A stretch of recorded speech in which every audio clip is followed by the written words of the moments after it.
Thanks to those joining me live and to those that'll be joining me, D-Style Boxing on Archive. I'm being joined by G Funky of HCP as well. Lion Killer from the Lion Killer podcast. Jay Habib from Ringside Reporter. Maestro from Leave It in the Ring. And of course, doesn't need an introduction, but I'll introduce him anyway. Nate Campbell. How's it going, guys? I mean, we got a great show lined up for you today. Shout out to A-Rod and Bruce Goes in the chat. Make sure you thumbs up the video. And also, for everybody listening on the Leave It in the Ring network, whether it's iHeart, Pandora, you name it, make sure you give us, a thumbs up, 5-star, whatever it is, especially on the Apple podcast. All right. So let's go ahead and get this one started. First topic of the day. What's going on, Sonteo? I want to pass this one to Lion Killer, all right? Tyson Fury, Anthony Joshua, the WBO, says, okay, fine, we'll let you do this fight, but we're going to do Usyk against, Joyce, and the winner of that fight has to fight the winner of that fight. But nonetheless, it looks like Undisputed, whatever obstacle the WBO had, is no longer an obstacle. Are you optimistic that we're going to get this Undisputed fight? We better. That has been me and Nate's agenda for 2021, and we don't do agendas, but Undisputed, there's 5 possible Undisputed matches. Tyson Fury, Anthony Joshua is one of those. It has to happen. You don't have anything standing in the way. I think both sides are willing and ready. Bob Arum has expressed positivity in making that fight happen. Eddie Hearn has expressed positivity in making that fight happen. There's nothing standing in the way, but excuses and assholes. So that's how I see it. Hey, well, there you go. There you go. G Funky, what do you think, man? I mean, obviously it's good news that it's no longer an obstacle, but is it too good to be true? Boxing. Are we gonna get this fight? Man, I sure hope so, because I'm right on the train with Lion Killer and Nate. I want to see Undisputed everywhere possible. So if those guys can just step aside, Usyk, Joe Joyce, and we can get this thing on, man, and we can finally have an undisputed champion at heavyweight, man. It's been a long time since Lennox Lewis was the undisputed champ. So I look forward to it, man, and I'm staying optimistic as I can for it, All right. Milcar, talk to us. Are you optimistic here? And what do you make of the news that WBO, even though they had already said, prior, right?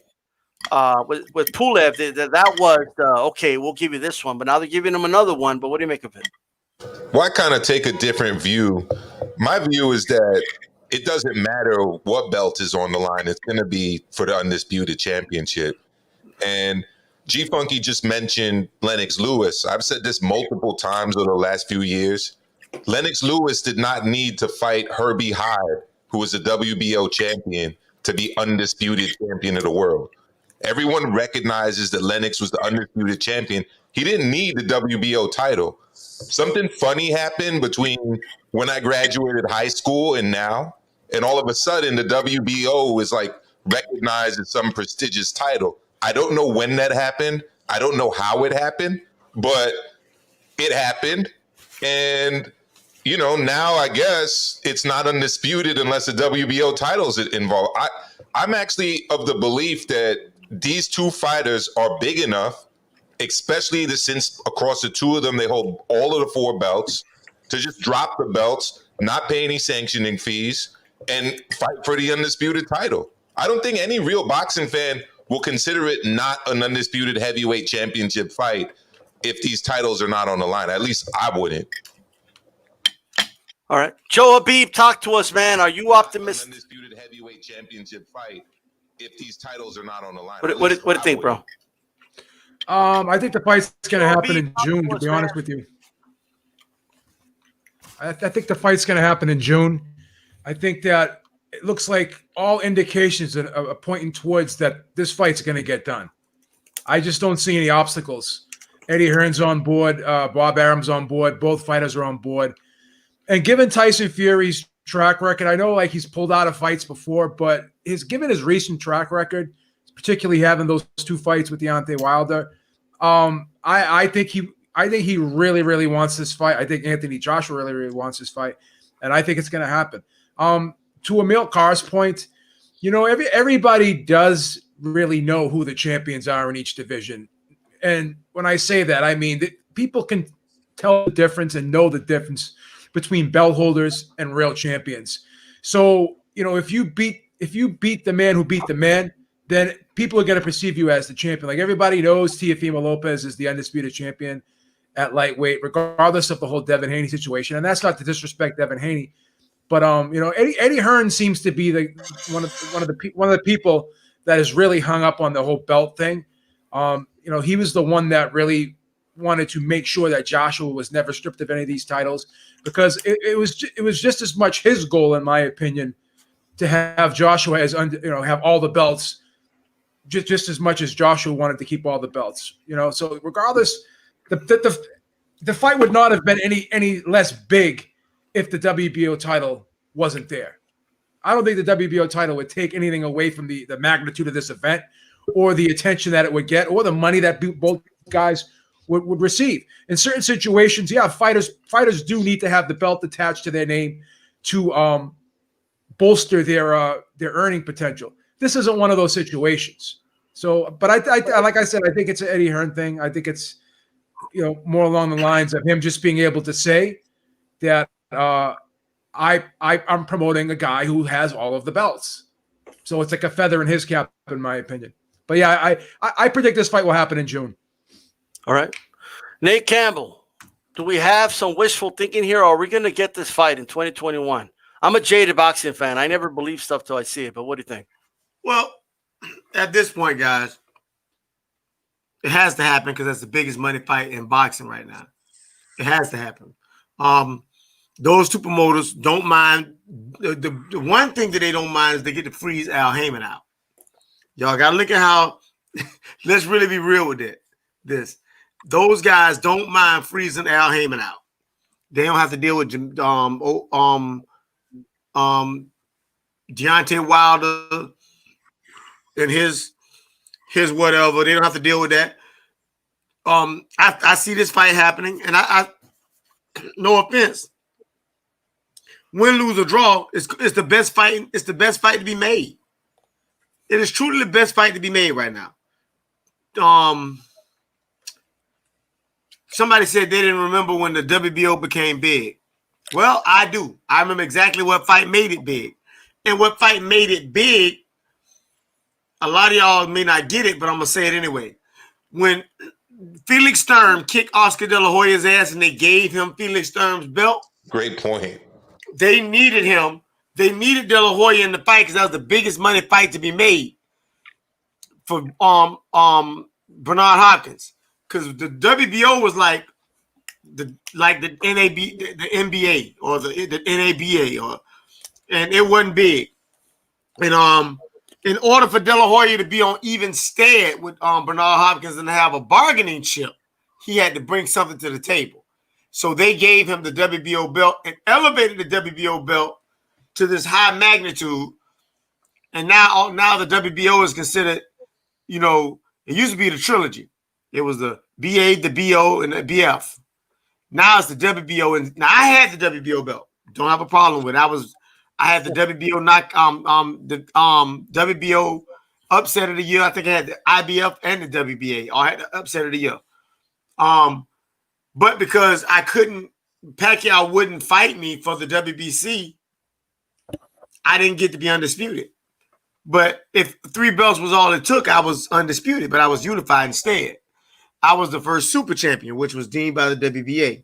So what had happened was they started making up all these designations for the belt. Y'all remember that? Yes. They started making all those designations for the belt.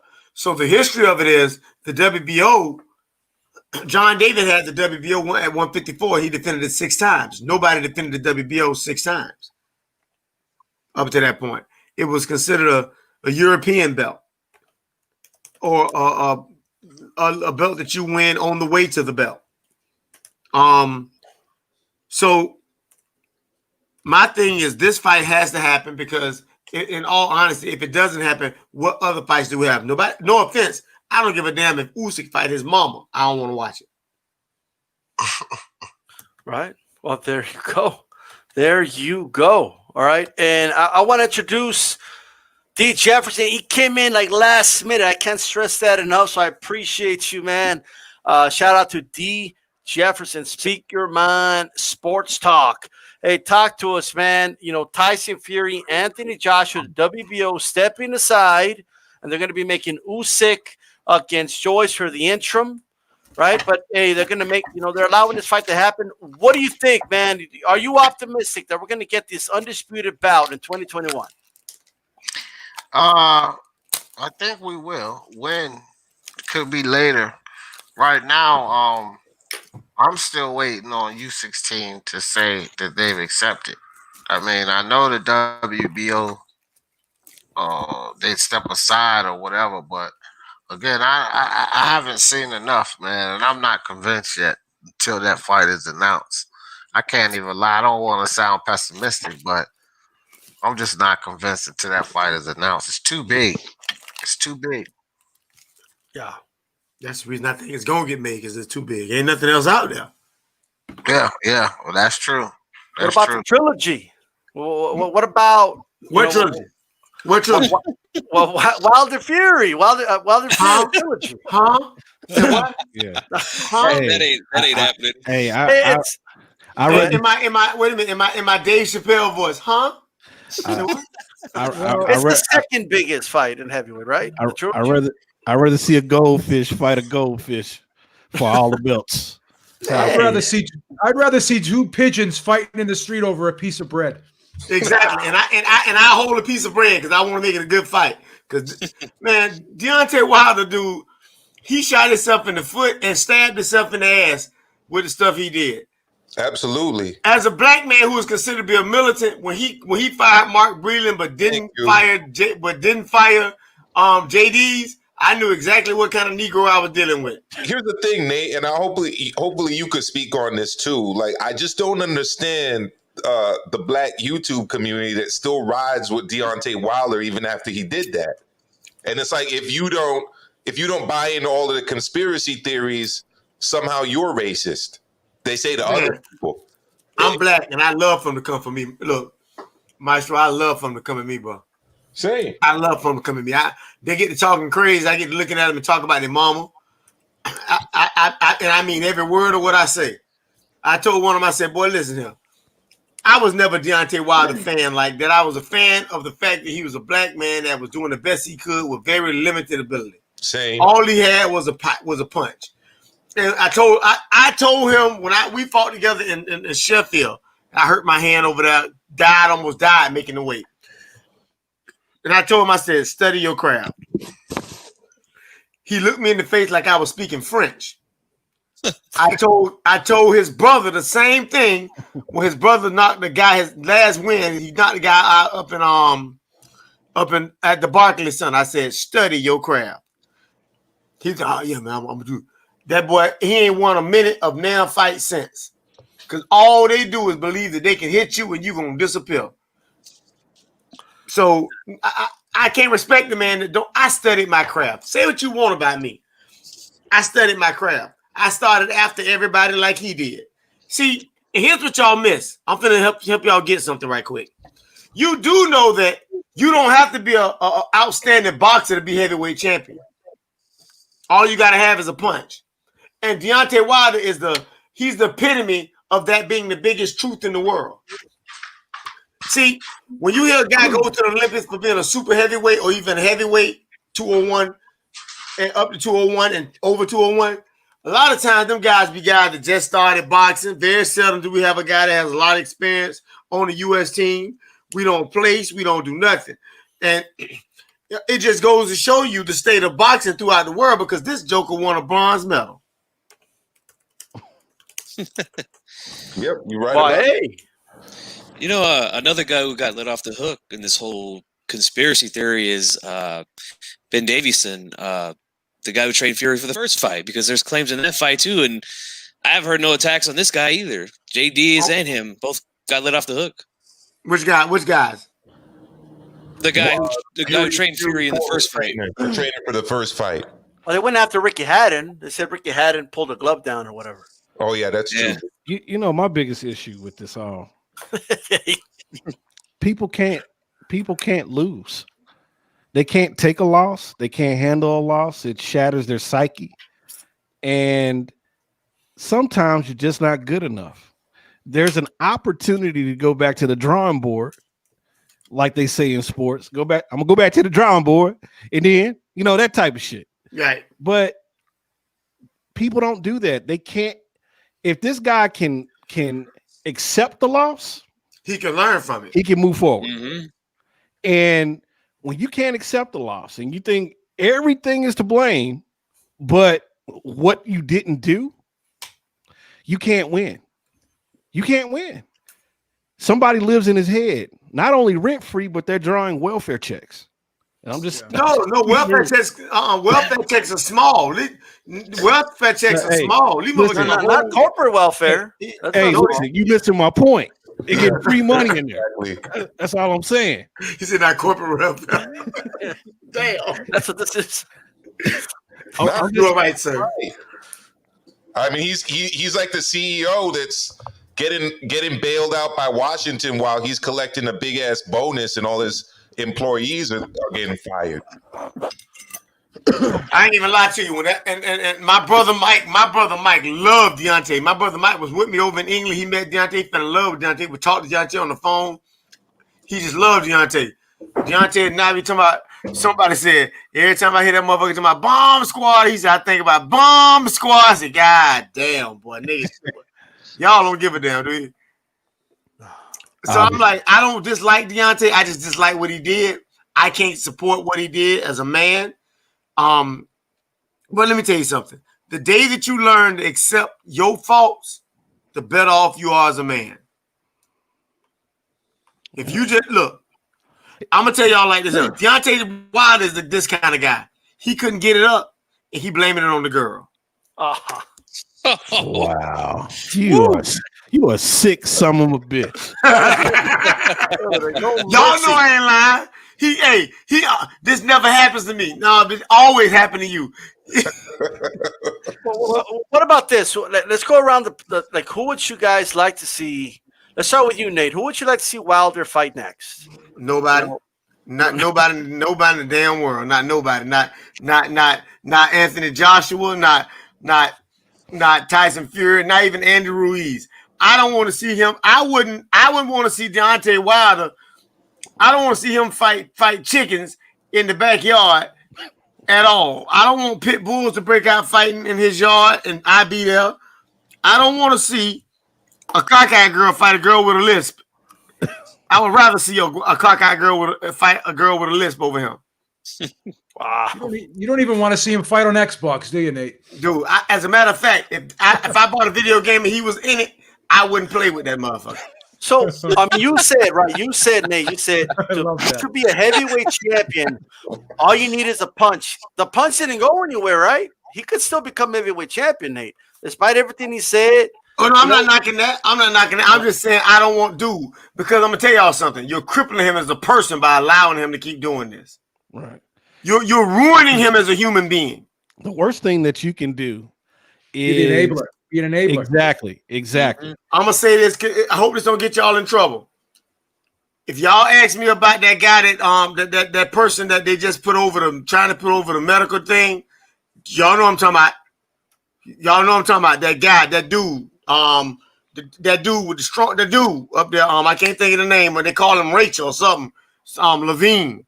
And they government trying to put him over the health thing. I look somebody and say, y'all do know that's a boy, right? That's a man in a wig. Okay. That's a man in a wig, and that is what America has done to us as people. They make us tell you a man in a wig is a woman, and want you to say that's what it is, and that's basically what they're doing to Deontay Wilder. We have made y'all have put this man on a wig, and now y'all calling him a woman. I'm just saying though. All right, well that's Nate Sanders. What about you, T. Jefferson? Do you concur, or would you like to see him? Do you like the Martin fight and the Ruiz? What would you like to see? Yeah, Ruiz or White would be cool. I always thought he would knock Dillian White out. I'd like to see him fight White. Okay. Dillian You White. need to fight that white man named JD. That's what we need to fight. That's one option, of course. Amilcar, talk to us. What would you like to see? Well, I heard that he fired Shelly Finkel. So I guess He's batting 1,000. name is starting to get spread out a little bit. Hey, his aim ain't shit because he still missed the motherfucker right there in front of him. He should have fired. He can't shoot worth the fuck. That's all I'm saying. The dude that was in Fury's changing room and who he was watching getting taped up. So again, hey Maestro, the motherfucker can't shoot for nothing. Understand me? Yep. Absolutely. I got a better chance of hitting the target at 1,000 yards with this motherfucker in a heavy wind, dead center, than he do, judging by the way he's shooting right now. I don't dispute Mr. Boxing today's statement. They're factual, and I don't disagree at all. Like I said, the problem is when the man loses, as he did, he's not doing anything about it, but doing the wrong thing. That's the difference. Muhammad Ali lost. He came back, fought Joe Frazier. He lost. Okay. Mike Tyson lost fights. He came back. George Foreman lost. He came back. Evander Holyfield lost. He came back. What makes champions is the Pacquiao got knocked out, came back. I'm very hard pressed to find a worst case of sore losing, not just in boxing, but in any sport, to be honest. I mean, it's been ridiculous. I know D-Style, you were a fan of like this trilogy happening, and we kind of went back and forth about it, about 6 weeks ago? But right. I'm still sitting where I was back then. Like, I'm not really that interested in a trilogy fight. And who do I want to see him face? I don't know. That's a tough one. Off the top of my head, I probably would like to see him with Joe Joyce, just because Joe Joyce has such a tremendous chin. And I think it would be an interesting fight, interesting mesh of styles. But that's just me thinking of somebody that I think would be a decent matchup. I don't really, at this point, care too much for Deontay Wilder, and he's not anywhere near a list on a list of fighters like I'm interested and excited about seeing this year in 2021. All right. Okay. What about you, Chief Funky? What's a good opponent you think for Wilder? What'd you like to see him face next? I think the best fight for him to at least come back and look impressive and would probably get a lot of fans interested in would be Dillian White. But Dillian White's got to get past Povetkin first, and that's not a guarantee. We saw what happened the last time they fought. He got stretched out in Hearn's backyard. So he's got to deal with that first, but that would be very entertaining. The press conferences would be crazy with those two guys. They don't like each other. So I think that would be the best fight for him. Okay. What about you, Lion Killer? Or do you feel like Nate? Like, nah, I don't want to see him. You asked that question this whole time. I gave it no thought. That's crazy. I want to fight another one of these lamb chops. I ain't gonna lie to you. Good God. I'm kind of in the same boat as Nate. I'm really not that interested in who he fights. Honestly, if the Charles Martin fight happens, I'm leaning Charles Martin. Real talk. Charles Martin over Deontay Wilder. And you gotta hear me out.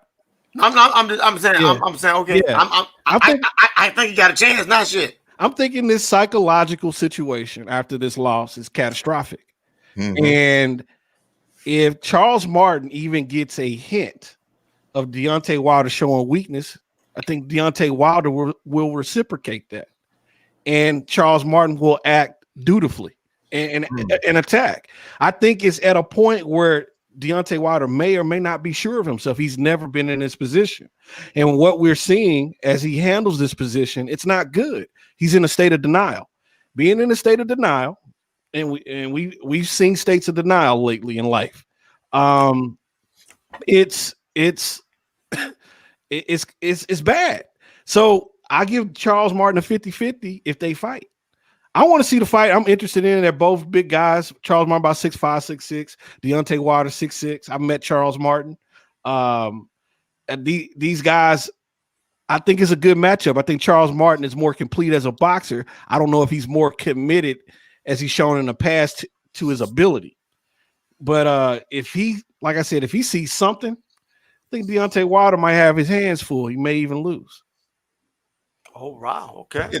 It's a tough one because he just may end up going the route of like a Ricky Hatton, who after the Pacquiao loss was never the same again. I mean, there's boxing's filled with a number of fighters who were super tough, and then they were in a really brutal fight or got knocked out really badly, and they were never the same. So that could very well be true, Lion. Yeah. Man, it's all about here, man. It's all about that mind. That mental aspect. Well, we'll see. What do you think, Joe Habib? Well, what are you thinking? Who would you like to see him fight? I always wanted to see the Dillian White fight because I think both guys are very defensively flawed and they're very offensively dangerous. So that's the recipe for an awesome fight on paper, I think. Dillian White has to come back from adversity. So does Deontay Wilder. It would be a great buildup for the fight, and both guys don't like each other, so it would be hilarious doing like as Blood said in the chat, the pre-fight press conferences and the buildup would be tremendous. What if Povetkin knocks him out though? Would you like to see him fight Povetkin? No, then I think the fight wouldn't really make sense because then I think White would have to think about maybe even retiring after that. But people talk about the mental aspect of Deontay Wilder, and yes, this is one of those fights that it's not a fight that he got knocked out quick. It's not a fight that was competitive at all. This was one of those fights where he was beaten up systematically throughout the course of rounds, and that does wear on you mentally. But one thing you have to mention as well is he's 35 years old. He's had a lot of injuries. Broke his hand, had injuries in both bicep tendons. So I don't think physically he may be able to come back from this as well as mentally. I think he's damaged in more ways than one.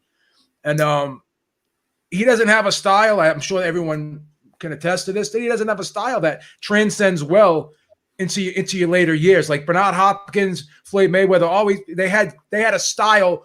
They had an ability to slow the pace of the fight down, counterpunch, and they had solid defense, so they were able to to carry on later in their career. Heavyweights, a lot of heavyweights don't have that ability. They're not that type of fighter. It's a kill or be killed type of situation. So I don't really feel very optimistic that Deontay Wilder is going to be any better when he comes back. I think he's going to be significantly worse, and I say that with no ill will. I'm just looking at the reality of the situation. I agree, Joe. And, my favorite fighter, heavyweight at least growing up, was Lennox Lewis. And when he got knocked out both times, he immediately dissected what happened, was demanding the rematch, no excuses, got back in and handled his business. I just, at this point, do not see Deontay Wilder doing that. Well, can I just say one more thing? He chased Rockman all the way to the Supreme Court. Let me just say, I'm surprised at Shelly Finkel because he's been with Tyson, he's been with the Klitschko's, he's been with Meldrick Taylor, Mark, he's been with so many people in his career, and I just never seen him be in a situation like this where he's made so many. And it may not even be his fault. It may be Wilder's fault because. And every time Shelly Finkel was involved in a high-profile fighter, a lot of good things happened with that fighter. Now, Wilder had the 2 fights with Fury, but there was a lot of missteps in this career. I mean, the Joshua fight definitely should have happened. And I have to say now, after looking at all the data, that it was probably Wilder's fault that the fight didn't happen. Because how come Fury can make this fight so quickly? How come Fury was able to just say, I'll take this Klitschko fight? How come Fury was so enthusiastic of fighting Wilder twice? It all boils down to the fighter. So I think that's probably why Shelly Finkel is on the way out too, because maybe he's even getting sick of this. Because Lou DiBella was a little bit disappointed that Wilder didn't take the zone deal. That was the biggest zone deal. Yeah, he was disappointed with that. So maybe Shelly Finkel, who's a guy who's used to people listening to him, and he's saying to himself, "I've been with all these guys throughout the course of my career, and I can't get through to this guy. So I used to say to myself, what's going on with Shelly Finkel? This guy always made the right moves. He always was in better situations where he was not involved Shelly in big Finkel's fights. fault, Joe. No, This no, is that's what I'm saying. That's what I'm saying. Now I'm starting to realize that maybe this guy just can't be reasoned with. In other words, Well, I never probably grasped that fully. At the end of the day, the manager can only do so much. The manager can only do what the fighter allows him to do. And I used to say to myself, what's going on with Shelly Finkel? Why can't he get through to this guy? Because again, Tyson, look at the fights that he's been involved with. Klitschko, Joshua, Tyson Lewis, you know, and Tyson Holyfield. And then he had Holyfield busting. This guy's been in some of the biggest fights in history. And he couldn't make another one of the biggest fights in history when he was with Wilder. And I was saying to myself, what's going on here with Finkel? But now seeing how he's not probably involved anymore, it has to be like Wilder probably, with all due respect, is probably one of the most hard-headed people that you're ever going to meet in the sport of boxing. He's got to be. I will say this, though. For a panel that doesn't want to see Wilder fight Fury at all, we have turned an AJ versus Fury discussion into a Wilder discussion. That I will say. Well, I didn't. Y'all did. I didn't. I want to answer this, though. Go You ahead. can tell a lot by a man by the way he loses. And what you're seeing is the defection of his best components on his team. Or not the defection. Well, he fired Breland. He fired Finkel. These are obviously the best components on his team. Shelly Finkel's still a major component in the largest grossing heavyweight fight ever. Period. $150 million. Mike Tyson versus Lennox Lewis, I think it was. More than one of the biggest heavyweight fights. He's been involved in probably number 1 and 2 and possibly 3. Right. Holyfield too, right? The 2 Holyfield fights. So essentially, Shelly Finkel's a good luck charm when it comes to heavyweights grossing. On top of that, Mark Breland, understated, mild-mannered man, great trainer, multi-time champion. It doesn't make sense. You go with a guy that no one really knows. You keep a guy in JD's who's essentially a glorified towel boy. Well, Shelly Finkel actually brought in Mark Breland. That was Shelly Finkel that did that. Of course. They have a great relationship. That was his old manager. If that's why he brought him in. But the thing is, Deontay Wilder, Uncoachable. thank you. I got nothing else to say. Yeah, I guess that was probably what I was getting at. In other words, he just doesn't listen to anybody. Well, all he gonna do is, let me tell you something. And I hear that Malik Scott is gonna be his trainer. Oh God. I love Malik Scott. Malik Scott, my little brother, I love him. But if he don't listen to Malik, He won't listen to anybody. But they're friends though. So they're friends. So are they really gonna have is Malik Scott gonna really? That makes it more likely for him not to listen to him. That's what I'm saying. He's not going to be. He's not going to be. The likelihood of Malik Scott being an authoritative figure. I hate to say this. He's just going to go in there and be a yes man, in my opinion. From the way I understand, I'm answering. I don't know like that. I don't know. From the way I understand run PMC, I think JD's essentially has a lifetime contract with Deontay Wilder. He's a great manager. Yeah, I don't know about that. Yeah. That's what I hear. I've heard that from a couple. Let me ask y'all this: with all that being said, right? He can still knock guys out. That's a fact. That's what I've been arguing. Yeah, but the other fact is he's getting up there. We'll see. Again, we're just assuming that there's no miles on the tank. We're just assuming that, every fight he was complaining about something bothering him, whether like injury wise, Well, he's also lost a lot of rounds, bro. Without those knockouts, he's lost a considerable amount of rounds, if not the majority, in his fights. Louis lost those rounds. Yeah. And Fury's been hit with that right hand on numerous amounts of occasions. And now Fury know how to not. Fury got his no. I don't think Deontay Wilder won a fight. Of the 2 fights, he ain't won now one. I agree. That's fact. To kind of go with Lion Killer's point about Wilder losing rounds, that was, the funny thing is that was kind of his calling card, right? Right. He was saying things like, I only got to be perfect 2 seconds. My opponent has to be perfect 12 rounds. Like, you're basically saying you don't care about improving on your skills. Just try to land one right hand, hope that fight ends, Okay, so sometimes the Hail Mary don't catch. Mm-hmm.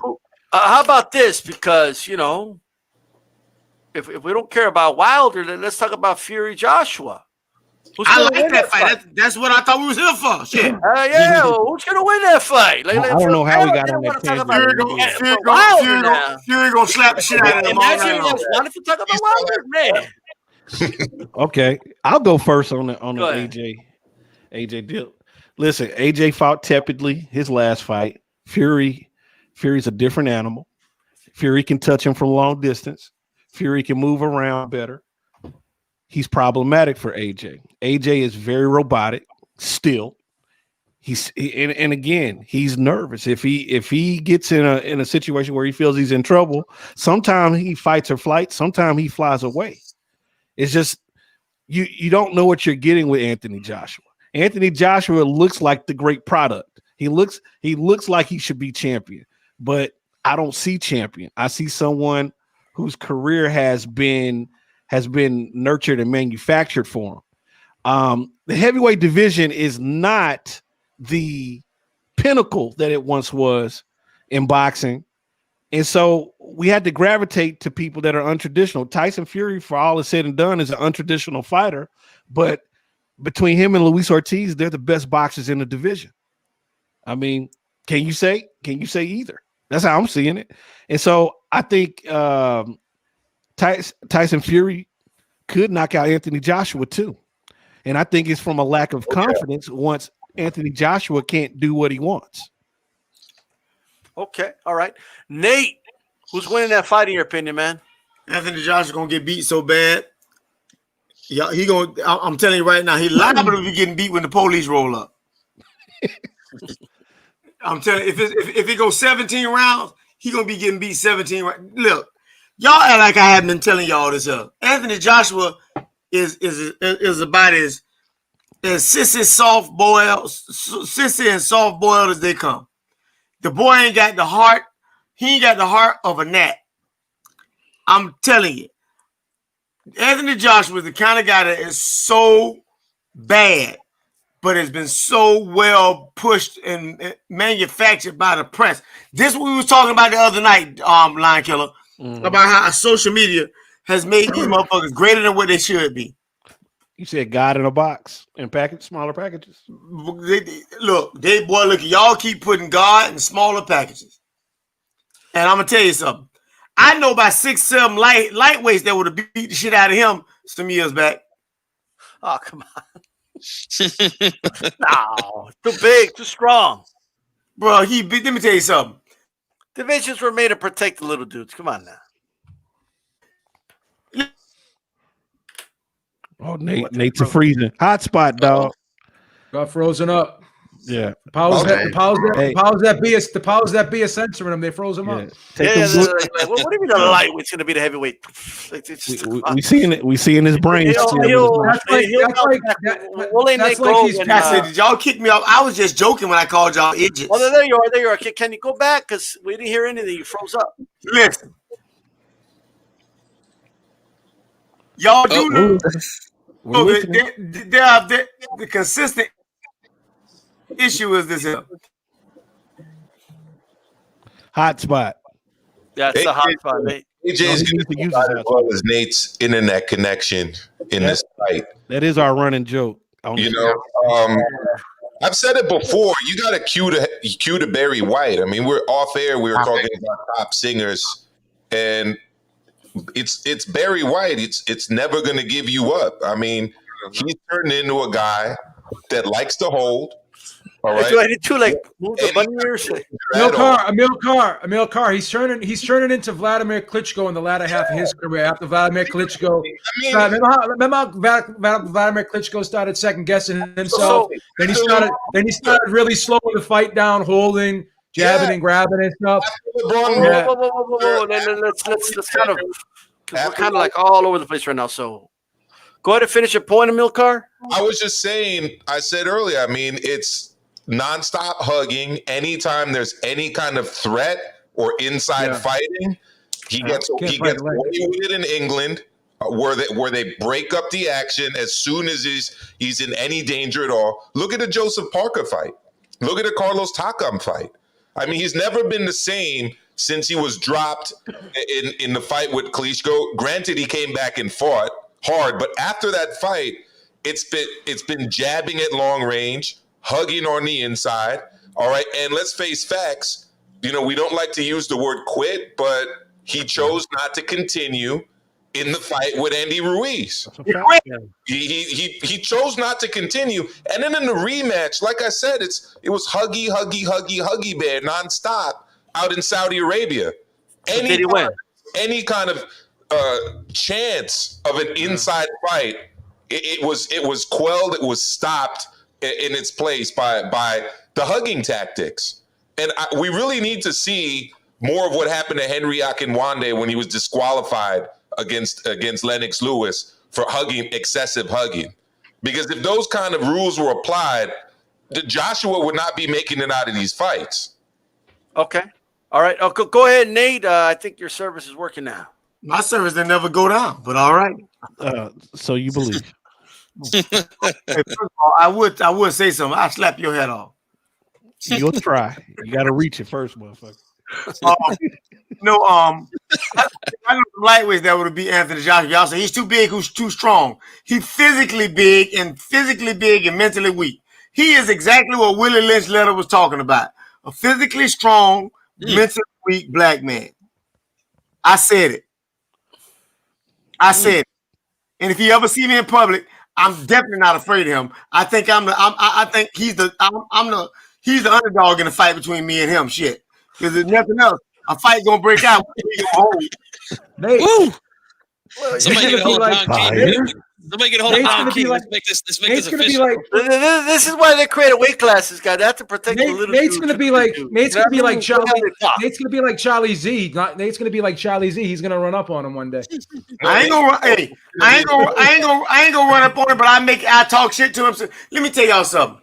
When he made the statement to Big Baby, who he called Big I'm from Duval, baby. He said Big Baby, he told Big Baby he's a slave. He was bred by slaves. I said, do you remember that? That's a common trope of Africans against people like us. Right. And when that big bitch is what I call him. When that big bitch said that, and y'all can tell him I said it. When that big bitch said that, from that moment on, I knew I had no love for him. I had nothing but contempt for him. And when I watched that fat boy beat his ass, same. I was happy. I was happy in the sissy. I was happy in the sissy in prison. I was happy. There you go. Did you have some tequila with the Mexicans after that win? Hey, let me tell you something. Every one of my Mexican friends, I bought tacos that very first Tuesday. I was so happy. I said, tacos on me, y'all. Thank y'all. So I went out and bought a bottle of tequila right away, man. There you go. And the sad part about it is nobody really want to talk about that. Nobody want to talk about the fact that he got his ass greased. Yeah, he got his ass greased. Boy, he got his ass greased like you putting Abilene on the cut weight. He got greased. Boy, look here. That boy did him like this, y'all. He put it in that deep. Wasn't nothing he could do about it. And I hope he get mad about what I say. Because all the money in the world came by respect, you fag. Well, there you go. Raw on nasty. Fury in under 6, because I never gave you my prediction. Fury in under 6. Well, so your prediction is Fury by whatever you want, Nate? That's kind of what I got out of that. Yeah, I feel like Fury can. First of all, Anthony Joshua's basic. Ain't no special effects to Anthony Joshua. He's stiff as a. Let me tell y'all something. I'm finna give y'all one, and don't y'all steal it. If Anthony Joshua was a dick with as stiff as he fight, he'd be the best porn star in the world. That was actually a real good one. All right, wow. I'm gonna use it, but I'll quote you when I use it. How's that? There you go. Let's get some other predictions here. Joe Habib, how's this fight going to go down? I mean, I know you have Fury winning, but how? It's crazy to me. It just boggles the mind that so many people think and thought and say that this is a 50-50 fight. I just never saw it as such. And that's no disrespect. That's no disrespect to Joshua. and I'm not minimizing Joshua in any way, but you have to really look at Joshua style wise. He is kind of stiff. Okay. Does take him a little bit of while to get his feet set. I think he's always been a mid-range guy. He's most dangerous when he's able to shoot that mid-range uppercut and that mid-range hook. And everyone gets over 40. Yeah, everyone gets hit. This ain't a video game. Everyone gets hit. We don't see flawless victories in the sport of boxing too often. But Joshua gets hit so flush with that right hand. Like we've seen him hit flush with that right hand and shaken up with that right hand on a numerous amount of occasions. Even Pulev hit him with a good right hand that made him kind of think twice. Fury is just so well-rounded. For a big man to be able to fight so well on the inside like that, that's where Joshua's biggest weakness is. I would not be surprised if you see Fury do the same thing to Joshua that he did to Wilder. Get in his chest, make the fight ugly. Takam made the fight ugly for Joshua. Joshua looked very uncomfortable. He wasn't able to deal with that. He was not able to deal with that. That was a stop. It was way too early. And Fury's got so many ways to win. And Fury stood up to the punches of the hardest hitting heavyweight in the sport of boxing and took the shots well. Fury's got a very uncanny ability of rolling shots. Thing about Joshua is he's conflicted. He's conflicted. I think he's fighting like I said earlier. He's fighting like Klitschko started to fight in the later half of his career. You could see in some of Klitschko's fights, Emmanuel Stewart would be like, "Get on him! What are you waiting for? You got to go out there and take his head off. You can't have another one of these bullshit decisions again." Like he would have to implore him to fight. He would have to implore him to fight because he wanted to just do enough to win in the later half of his career. He would slow the fight down to a snail's pace. He would hold. He would just be so economical with the punch output. And I'm starting to see Joshua be that same guy as Klitschko. He looks like he's trying to conserve that energy tank. There is a confidence issue, I think, with Joshua, afraid that he's going to gas out. You could see it. Because when he hurt Pulev in that fight, he backed off him. Sort of like when Klitschko hurt him and Klitschko backed off of him.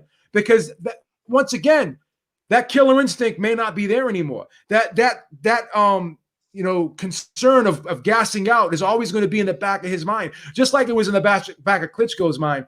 And if that's the case with Fury, then that's going to be a huge, huge problem. This was 2 fights in a row where you kind of saw a little bit of indecisiveness. You saw a guy who was conflicted. You saw a guy who was kind of trying to figure out, how do I want to fight? What type of style do I want to approach here? He never really fully committed in either one of his last 2 fights. Joe, he's used to controlled environments, bro. And that's what people don't understand. Great point.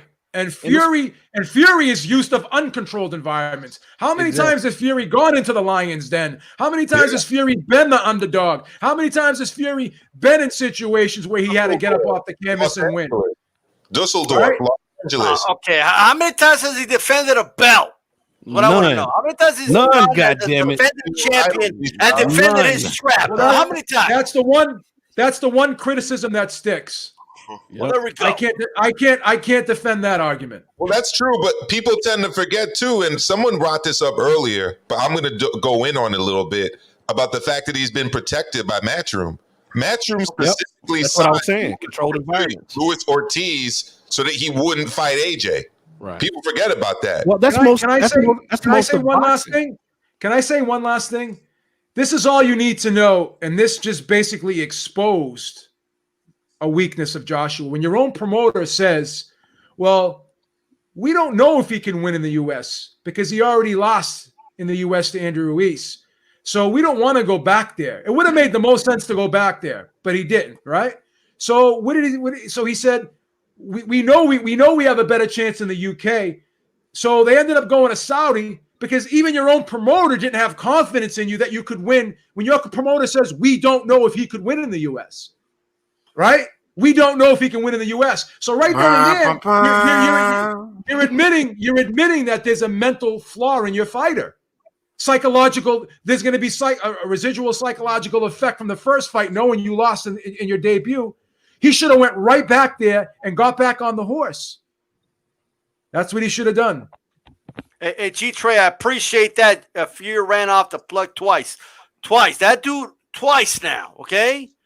All right, so all I got to say is, okay, tell you what. Be a defending champion. That's what you got to do. Well, that's going to all be out. That all goes out the window in June. But it all goes out the window in June. The question was, it all Fury goes out the window in June. Maybe. When he knocks out. What do you mean, maybe? That fight is happening. Sounds all good until he does it, B. I will bet $1,000 that fight happens by the end of the year. Well, what are the pills at? So I could give him the Fury. Who wants to bet me $1,000 that fight happens? Who wants to? Is he going to go through another depression on us, or is he going to defend a belt? What's he going to do, B? Who wants to bet me that fight happens by the end of the year? I bet $1,000. If I put a gun to your head, let me get this out. I put a gun to your head right now, and I say, D-Star, does this fight happen by the end of the year? Yes or no? I put a gun to your head. What are you going to say? I'll say I don't know. Then you'd be dead on the floor. Yeah. All right. Well, because you're going to shoot me because you're a Fury fan. That's why. But let's you have to answer yes or no. You got a gun to your head. You have to answer yes or no. You can't say maybe. If you were a betting man, do you think this fight happens by the end of the year? Yes or no? Be honest. Yes. Okay. With a gun in my head, but the gun's not in my head. So. And if a gun into your head, who wins, D-Style? I got AJ. But we'll get there when we get there. I do believe that if Who paid you? AJ's got a straight, he's got a hook, he's got a mean uppercut, and he's got power. And let me tell you something, he's got a decent jab. That's a full arsenal. Right? He's got a lazy jab. He's got a lazy jab. Lazy. And I can't tell you the last time I saw Fury get hit with an uppercut. Well, Fury's jab's a little pity patty. Yeah, the last time he got hit by an uppercut was when he punched himself in the face. Yeah. Hey, G-Trey, I appreciate that. Will Fury give AJ a rematch? Well, we don't know. We don't know because he never defends his belts. You know what I mean? Like he never does. He's never done it. There's a first time for everything. There's a first time for everything. Oh, well, you might as well. You're running out of time, bro. Okay, Chief Funky, talk to us. Who's gonna win the fight in your opinion? Man, I'm one of those guys. Again, I always wait until the fight's actually official before I sit down, look at both styles, and make my prediction. As I'm looking at it right now, though, from both guys, I'm gonna favor Tyson Fury slightly at this point. I just think he's a tough fight for anybody, man. I think he's a tough fight for anybody at heavyweight because he's big and he's very unorthodox, you know, and that's difficult for guys to adapt to his style. But yeah, I'm favoring Fury right now. But my official breakdown, I'll start to look at film and everything and do my prediction as soon as it becomes official, man, because I'm still a little iffy on that as well. But I think it's going to happen, though. All right. I do believe D. Jefferson. There we go. Talk to us. Okay, you were ready. I don't know if it was on purpose. We got the background for it and everything. Look at this green screen. What do you got? I mean, look, I'm loving this. Bring us back to reality. Bring us back to reality. Because I was just sitting here smiling, listening, and everybody picking my guy Fury. The damage Anthony Joshua. Look, I got Fury hands down. I've been saying Fury gonna beat him up. You're going to beat him up in that ring, man. And there's going to be a lot of sad Joshua face all around the U.S. God. Listen, Suicide Watch. It's not only the guys that are Joshua fans, but it's the Wilder lovers that are going to be sad, too. Because Fury done won again. Well, get ready for it, because Fury gonna beat him up. I'm telling you, he's gonna beat him up. This is gonna be child abuse. This is gonna be child abuse. This is gonna be child abuse, man. They may cuff Fury at the end of this fight. He's gonna beat him so bad. They may cuff him. They're gonna cuff him up. This dude, he's not one dude in like 20 years. All of a sudden, he's gonna knock everybody out. He's the best. He's the best. He didn't stop Walling. There was Walling Get still ready. standing at the There's end of the only fight. one These guys gonna Tyson beat him Fury. up. Gonna beat him But There's hold up. only on, go ahead, D. one. Go ahead. I say he gonna beat him up. Just get ready for it, D-Star. He gonna be beating him up around the ring. You gonna see Joshua looking confused. His fans looking confused. It's gonna happen, man. It's gonna I hope- happen. This dude I hope the caught book one fighter by surprise by blitzing him at the start of the fight. All of a sudden, he's going to stop everybody. All of a You know sudden, what stock? Fury's You gonna know what? be You know what stopping everybody stock? all of a sudden. You know what stock is? You know what stock is going to go up at the end of that fight? AJ. Kleenex, because everyone's going to be buying tissues after they cry. Kleenex stock's going to go through the fucking roof. Well, we will see. We will see how that goes down. Of course, if it ever becomes official, man, I want to get like Blood, Mr. Boxing Today 2 on the panel. That ever becomes official, but we will see. I'm optimistic that it happens. I want to talk about this, man. Floyd Mayweather, it was announced that WBC is going to put him on the belt, right? Like they have Ali. I think they have Sugar Ray Robinson. I'm not sure about that. I believe they do. So now Mayweather will be added, and I guess they have Jose Sulaiman there too. Like, you know what I think they should do? I think it should be like they should allow the fighter themselves to put the fighters they want to put on there. It should be their belt, you know? But what do you guys think of those two things, man? Let's start with you, Milcar.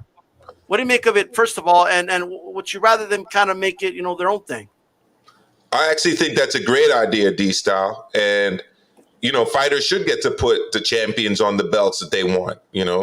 They shouldn't be forced to have any fighter on their own belt. I mean, they fought hard to get that belt. Let them do their own thing with it. But in terms of why he's on the belt, I think it's pretty simple. I can't think of another fighter that's made more money for the WBC than Floyd Mayweather Jr. So they're just paying him back. All right. Okay. What do you think, G Fucky? I have to agree with Milcar. We know the WBC is all about that feria, Holmes. So they're going to go right after the guy who made a ton of money wearing their belt, promoting their belt all the time. I mean, you see the pictures that he always posts of all the belts. Yeah, there's pretty much all green belts there. So, yeah, they're just saying, hey, paying you back, buddy. Thanks for the sanctioning fees all the years. Here you go.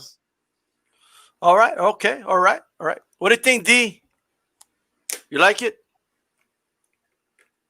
Yeah, I was on mute. Yeah, I mean, I don't like it or dislike it. I really don't care. I mean, Floyd Mayweather, and not only just the money thing. I mean, look, you're going to chop down his resume and say he fought this guy at that time. He still is a great fighter, so arguably one of the best. I mean, it's what, him or Pacquiao, right? The best of the era. That's really the only argument. So, I mean, ain't no big deal putting him on there. Not to mention the money he made him, so it's all good. Yeah, you could say that again. And it's going to make it again. They're going to make a belt for that Paul fight, aren't they? Pretty sure they are. So they'll still make money out of that. What do you think, B? What do you make Don't of give him these? any ideas, bro. Don't give him any ideas, all right? Well, tell me if I'm wrong, but probably no fighter in the history of the sport has held as many WBC titles as Floyd Mayweather has. Think about this. Even when he fought McGregor, they made him a belt. So that just shows you the loyalty they have towards him. And obviously, as G Funky said and others have said, the amount of sanctioning fees that he's paid over the course of the years, that's the belt that he always would go after first in any division that he fought in. So I think that they have a great relationship. And again, they've done great business together. So I understand why it's happening. I don't really have a problem with it. I don't have a problem with it. I think the WBC is giving him a lot of special treatment over the years, never enforcing mandatories or whatever. So again, they're kind of they're almost kind of like a partnership in my opinion when you really think about it. Yeah, something like that. What do you think, Lion Killer? What do you make of it, man? He'll be right next to Ali now. I have a property over 100 acres, and I grow fucks there, and I'm not giving anybody any. Okay. Well, that's how I feel about it. Let me ask Nate. If you were a fighter, would you want Floyd Mayweather on the belt? Would you care? Well, what do you make of it? I'd take his picture right off, right in the middle of the ring. I'd take it off and throw it across the ring. Can they do that though? Are they allowed to do that? It's my belt. Once I win it, it's mine. You paid the sanctioning fees for He- it. I own it. He could take the spray page out and put NWO on the belt if he wanted to. Once it's his. It's my belt. It's my belt. Hold on. Right? The WBC invented a title because a kid saved somebody from an attack dog. I mean, Are you against that kid, Amilcar? I'm not against the kid. I just don't think that it's a valid reason to be making the championship belt. Hold on. This is my belt. They're going to be coming after you. They're going to be coming after you. This is one of my belts. This is one of my belts. That's in pristine condition, Nate. That's in pristine Look at that condition. thing. Yeah, he puts that Mary shoe nice polish belt. on it every day. And I don't take it out of the box. I've had it. This is a they gave me another one actually. Blood, sweat, and tears right there. It's a nice And photo. it's my belt. It's my belt. I do what I want with it. If somebody decides, it's their belt, they do what they want with it. Because I paid the 2% to do what the fuck I want with my belt. Well, let me ask you this, Nate. If let's say this was a thing when you were a fighter, you win the WBC belt, would you like the option to customize it with the fighters you want on there? Like I would actually tell them before they gave me the belt. Because say I was fighting another guy. And the other guy is champion. I beat him. I looked him in the face and say, "Don't you put that guy on my belt." Okay. Well, there you go. Don't put him on my belt. Don't put him on my belt. And who do you want? I don't want him. You could put Willy Wonka of the Chocolate Factory on it, but just don't put him on it. I think. And I'm gonna tell you why. Because I feel like the guys that I put on my belt should be guys I respect. Right. Okay. Yeah. And not that I don't respect him, but if you could have fought me several times. No, you definitely ain't going on my belt. Right. Yeah, I'm telling you, man. I think given the option to customize it is a great option. I think the WBC should consider it. Let's say somebody gets Suleiman on the phone so I could talk to him. You know what I mean? I think Muhammad people Ali. like the idea. I'm trying to get him. Muhammad Ali and Sugar Ray Robinson should be on the belt. I think Muhammad Ali and Sugar Ray Robinson should be on the belt. If it was me. What about Suleiman Senior, Joe Habib? I don't have it. I'm not against that either. But I it's in terms of fighters, I think it should be Sugar Ray Robinson and Muhammad Ali. Okay. I keep telling guys, and for years and years and years, they've been making these statements about Floyd Mayweather. This, but I told them, I said, dude, everybody can right now. We have our memory. Our memory of Floyd Mayweather is one way, but when somebody sits down who wasn't there, what they call them experts, all that's gonna change. Yeah. All that's gonna change. I think the unanimous thing is either you don't care. People either don't care about this or they don't like it, which is pretty negative. Like, you know what I mean? So there you go. I think if I was a fighter, what I would do was, if I defended it so many times, I'd put the picture of the guys that I beat while I was champion on there. You know what they should have done? They should have made a Floyd Mayweather belt with all the strippers that he's ever encountered on that. I heard he's engaged in one. What? Ooh. Yeah, within the news To today. the bank we go. Did he propose to her while she was dancing on the pole or something? Or what? It was She's getting the WBC treatment. She's the number one earner at his strip club. I'm gonna be honest with you. I'm be honest with you. I don't trip over who a man sleep with. If that's that makes him feel good, man, leave that man alone. Do your thing. I agree. At the end of the day, at the end of the day, boy, it's hard enough just trying to get. Now, when it comes to that, man, I wish him well. A shout out to JC with that Ringside Reporter logo. You guys should check them out on Sundays. Ringside Reporter, and also Nate's always with the Lion Killer, man. You guys can always check them out. Subscribe to Lion Killer Podcast, right? Thurman went at Arum like hard, man. Like he's really mad at it. I guess he's not happy with the offer and all that. And he said, well, what did he say? Like he's like, De La Hoya left you and Mayweather left you and Pacquiao left you. Everybody left you, right? He said he fought free. Lion Killer. What do you make of that exchange, man? Like him and Arum went at it. Are you talking about the video where he's Yes. in his living room? Yeah. Yes. Well, yes. I talked to someone pretty high up in the PBC about that. Name will remain nameless. But we both agreed that Keith tends to appear when he's losing relevance or he's about to become irrelevant. And so Keith comes up out of the dark. Suddenly he's with a new low and even haircut, and he has a lot of shit to say. Real talk. But at the end of the day, he never does what he says he's gonna do. So when was the last time Keith fought? About 14 months ago? Was it 2019? Or did he fight 2020? Pacquiao fight, yeah. So how long ago was that? A year? Almost 2 years now. Yeah, Right. Way longer than 14 months. Yeah. Okay. Way longer than 14 See how months. time flies? And he's fucking around. So anything he says, you can't take it credibly. He's not in the mix. He pops up if someone decides to make a fight with him, that's good, but he's really not in the mix. When I talk about welterweight, I'm not thinking about him. And that's really how I see it. He's not a factor to me. People hang on to the belief that Keith Thurman is something that he's not, that he's never been, that I've never seen him as. And once the Errol Spences and the Terrence Crawfords came in, you saw the skill deficits. You saw how Keith looked in fights against certain guys that these guys fought. And that's how I look at it. And so if Keith is relevant to you, that's one thing. But overall in the division, he doesn't hold anything.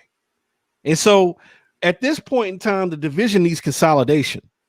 And he's not part of it. Exactly. He's not a factor to me. I wish I could say something else, but I can't. Well, it didn't stop you before.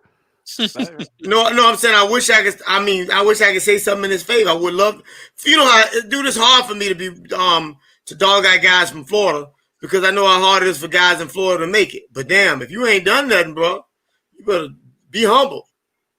Yeah, I mean, Keith at his apex was his apex as a fighter was before Errol Spence came to the top. It was before Terrence Crawford came over to welterweight. That's Keith Thurman at his best in a nutshell. He didn't make Danny Garcia look amateur like Errol Spence did. He didn't make Sean Porter look amateurish. Sean Porter became the best Sean Porter I ever saw against Errol Spence. I didn't see that type of commitment against Keith Thurman. That Sean Porter that fought Errol Spence would have dogged Keith Thurman, in my opinion, as I've seen him. You may agree, you may disagree, but I think people put a lot of onus on Keith Thurman that's not there because it hasn't been earned. And I'm just keeping it honest, man. Well said. Amilcar, what do you make of Arum and Keith Thurman going back and forth? And do you think Keith Thurman has some valid points here? I mean, I thought it was entertaining first and foremost. I was actually laughing a few times and I thought it was pretty entertaining. As for Arum's response, I mean, he was just spitting back facts. I mean, he's asking for all kind of money, but he wants Arum to put up the guarantee. What Arum's willing to do for these PBC fighters is to give them an upside if the pay-per-view sells well, but he's not willing to dig into his pockets to guarantee guys money if the money's not there. And honestly, Bob Arum's always been about that. So that really shouldn't surprise Keith Thurman, who's been around the game as long as he has. I think it's a lot of this. You know what? I'm sorry, I don't mean to cut you off, but he ain't never dealt with a Bob Arum. He's always dealt with an Al Heyman. This is true. And I mean, look, he was the WBA champ. We said not too long ago, but we just agreed that it was almost 2 years ago. And at this point, he's ranked below David Avanesian, Cody Crowler, and Conor Benn.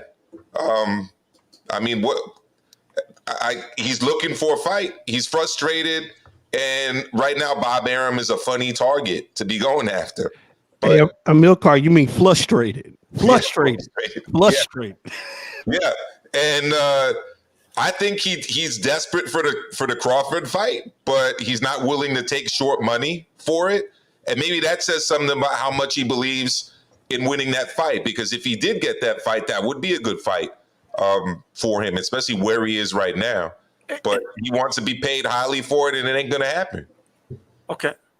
Beeb, I want to follow up with this. Like, can you kind of see where Keith Thurman's coming from? Because, you know, look how much money they gave Amir Khan. They offer more money to Cal Brook. Well, what do you think? Well, here's the thing. Keith Thurman is 150% right, but he's not. He's the wrong person to be saying these things. If Sean Porter came out and said this, he would have more validity, because Sean Porter got $2 million to fight Spence, and they're only offering him $1 million to fight Crawford. Why should? I'm missing the plot here. Here's the thing. I'm for the fighters. I hate it when people say, "Oh, this guy's overpaid." What a fighter has to go throughout the course of his career, throughout his training camp, there's no such thing as overpaying a fighter, in my opinion. There's no such thing as overpaying a fighter. Now, Bob Arum talks about always losing money. Here's one advantage he has over the fighters. The fighters are fighting once or twice a year. He has multiple fighters that he's involved with. So he gets several paydays a year, right? So maybe he breaks even on a Crawford Thurman fight, or he breaks even on a Crawford Porter fight. But guess what? He's gonna make out like a bandit when Fury fights Joshua. So you know you cut your losses, but also you have opportunities with other fights to make up for those losses. The fighter doesn't have that. Fighter loses, he goes to the back of the line. He's got to start over again. The pay drops significantly. Bob Arum never has to take a pay cut. Never. Well, it's also ESPN monies, Joe. It's also that. And here's the other thing. The promoters complaining about, why do these fighters don't want to take a pay cut? Don't they realize we're in a pandemic? Okay, so if you're in a pandemic, then your end goes down too. Why you have to preserve your end, but you have a different standard for the fighter? Get the fuck out of here, man. I have all the respect in the world for Bob Arum for his longevity and what he's done, but the way he's been talking and shit about fighters lately and disrespecting fighters lately, totally fucking uncalled for.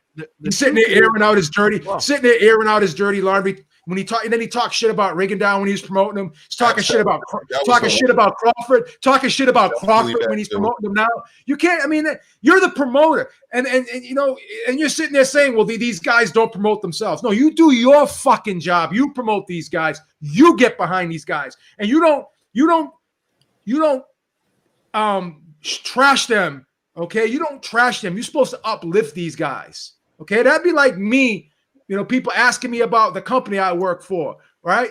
Have someone stick a microphone in my face. Oh, you like your job? No, my job sucks. I mean, you think my boss is going to like that? I'm trashing the company. You're a fucking team. You're a team. You're supposed to work together, man. You have a problem, you go behind closed doors, you talk it out. Don't work out, you go your separate ways, and that's that. This is the problem, Joe. This is the problem at the end of the day. What most people don't understand really is that Bob Arum's an employee now. Yep. He was always an employee. But a promoter always works for the fighter. All of a sudden, but you're missing my point. In theory, a promoter does work for the fighter. But now all of a sudden, we got these big giant promoters, you know, becoming more popular, like thinking that they're more popular or they're more significant than the fighter. It was never like that before. But the point I'm trying to make, is not when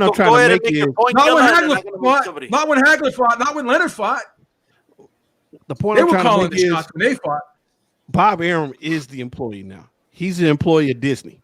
Yep. And that's what a lot of people don't understand about the business. Bob signed that ESPN deal because he didn't have the cash flow to make these fights. But Lion, let me just jump in real quick. To your point, why is he getting mad when he's paying these guys with ESPN's money? Because he has to make up the difference. He has to make up the difference that Disney won't pay. Oh, you don't have to make up the difference. That you're wrong. This is what he's mad about. This is what he's mad about. He's being fucking greedy. No, his pay's going. He's being greedy. He's never gonna lose, but he wants to win. His bottom end is going to be affected. So He's not putting up his own money. So Exactly my point. He don't lose shit. He don't lose shit. But what he wants is he wants the upside. He wants the upside. He wants the upside. And he's losing the upside on certain. You can't get the upside. My point is this, and I'll end it with this. You can't get the upside. You can't get the upside in every single event. Not every single event's going to be a home run, and you can't have the mindset that you're going to win every time in every event. Some events aren't going to make out for you. You got to be able to deal with that. It's like a movie studio. Go ahead, Lion Killer. Go ahead and make your point. I'm sorry for cutting you off, Lion Killer. I apologize. Oh, you good, bro? It's a conversation. We're grown men. Y'all know that.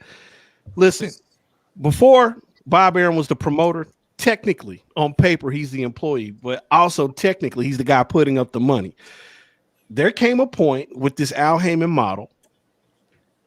People weren't paying for fights the same way.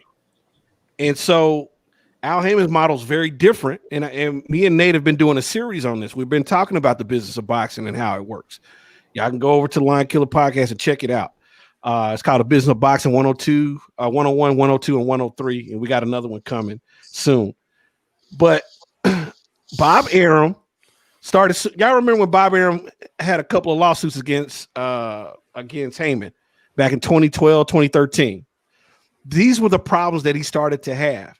I forget when he did sign up the ESPN deal. I think it was 2017, 2018. Yeah.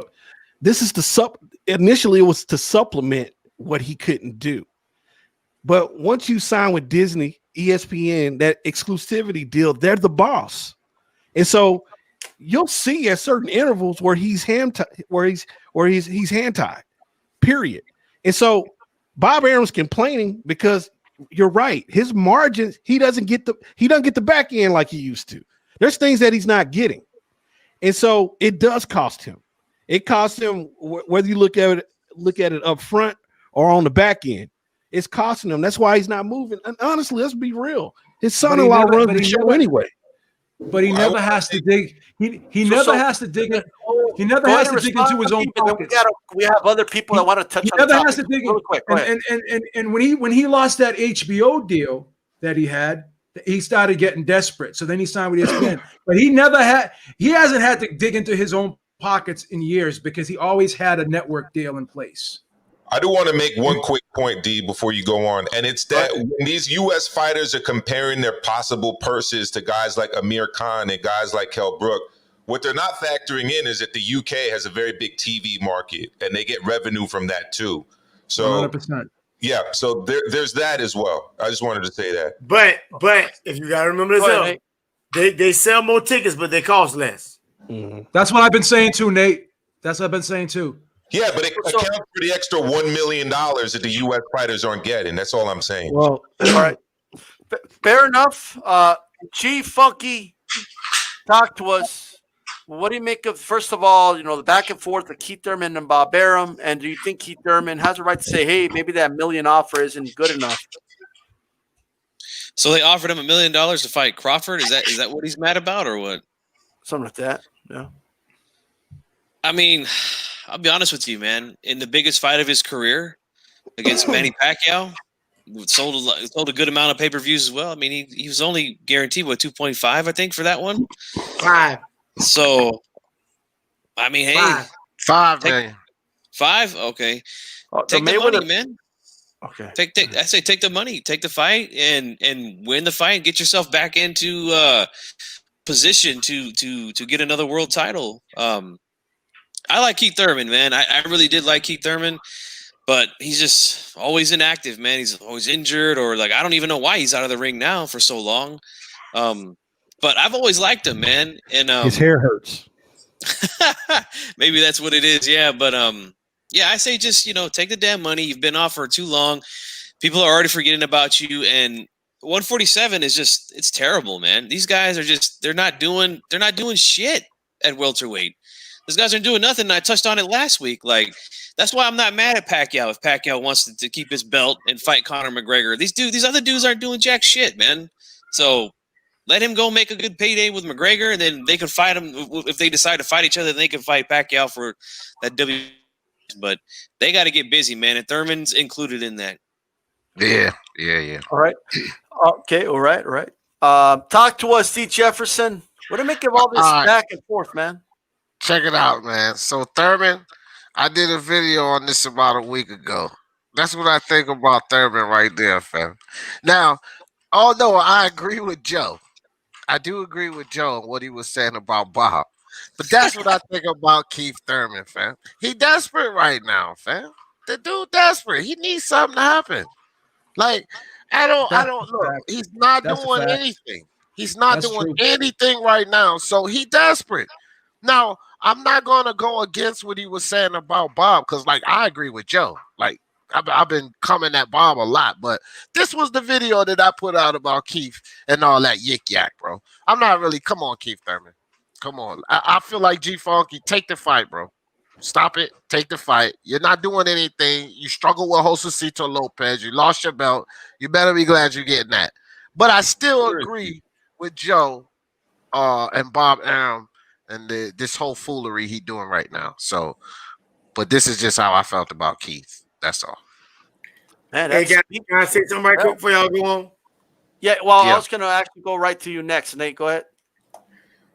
How many of y'all know what y'all remember the fight between Shane Mosley and De La Hoya? Yep. Yeah. Yeah. Yes. Y'all know what the paydays was on that? No. I can't remember, Nate. Do you remember? I think it was something like Shane Mosley got like 5 million. De La Hoya got like 11 million or 12 million, something crazy like that. Yep. And Bob Arum got the same amount De La Hoya got. I guess all of that. That was off pay-per-view though, right? Yeah, but that's my point. Why come, as my mama said, why come Shane didn't get a bigger piece of the pie? Shane didn't make a good deal. And well, yeah, I get that. I get that. Much leverage either. Right, he probably didn't have much leverage. But Shane don't know how much Bob's getting though. Really? Yep. When he's doing a deal, All right. Sorry to cut you off, Nate, but Shane don't know what Bob's getting when he's doing a deal. right, but that's my point. So I'm not mad with Keith for trying to get as much as he can get. I get that part. Get all you can get, my brother, because when you done, you done. But like you said, at this point, Keith, man, get your ass out there and get a fist fight. That's what I'm talking about. Get a fist fight, man. Yeah, man. Dang. Yeah. He's just not. That's why I was like, I gotta agree with Joe, bro. welterweight. Because You we just know not. that Bob Arum, man. This dude, look. I give Bob Arum the heat, and sometimes I'm a man on an island with that, bro. Listen, I get on certain panel. Bob Arum's not cutting coupons, man. We ain't got to feel sorry for him, man. Nah. He's not cutting coupons. He got plenty of money, bro. And Joe, I've been screaming about what you were And saying. he only has like 2 Wait, years to use it or and something. Rigo. Oh, shit. It's not like he needs it for the next 10 years. No, you know?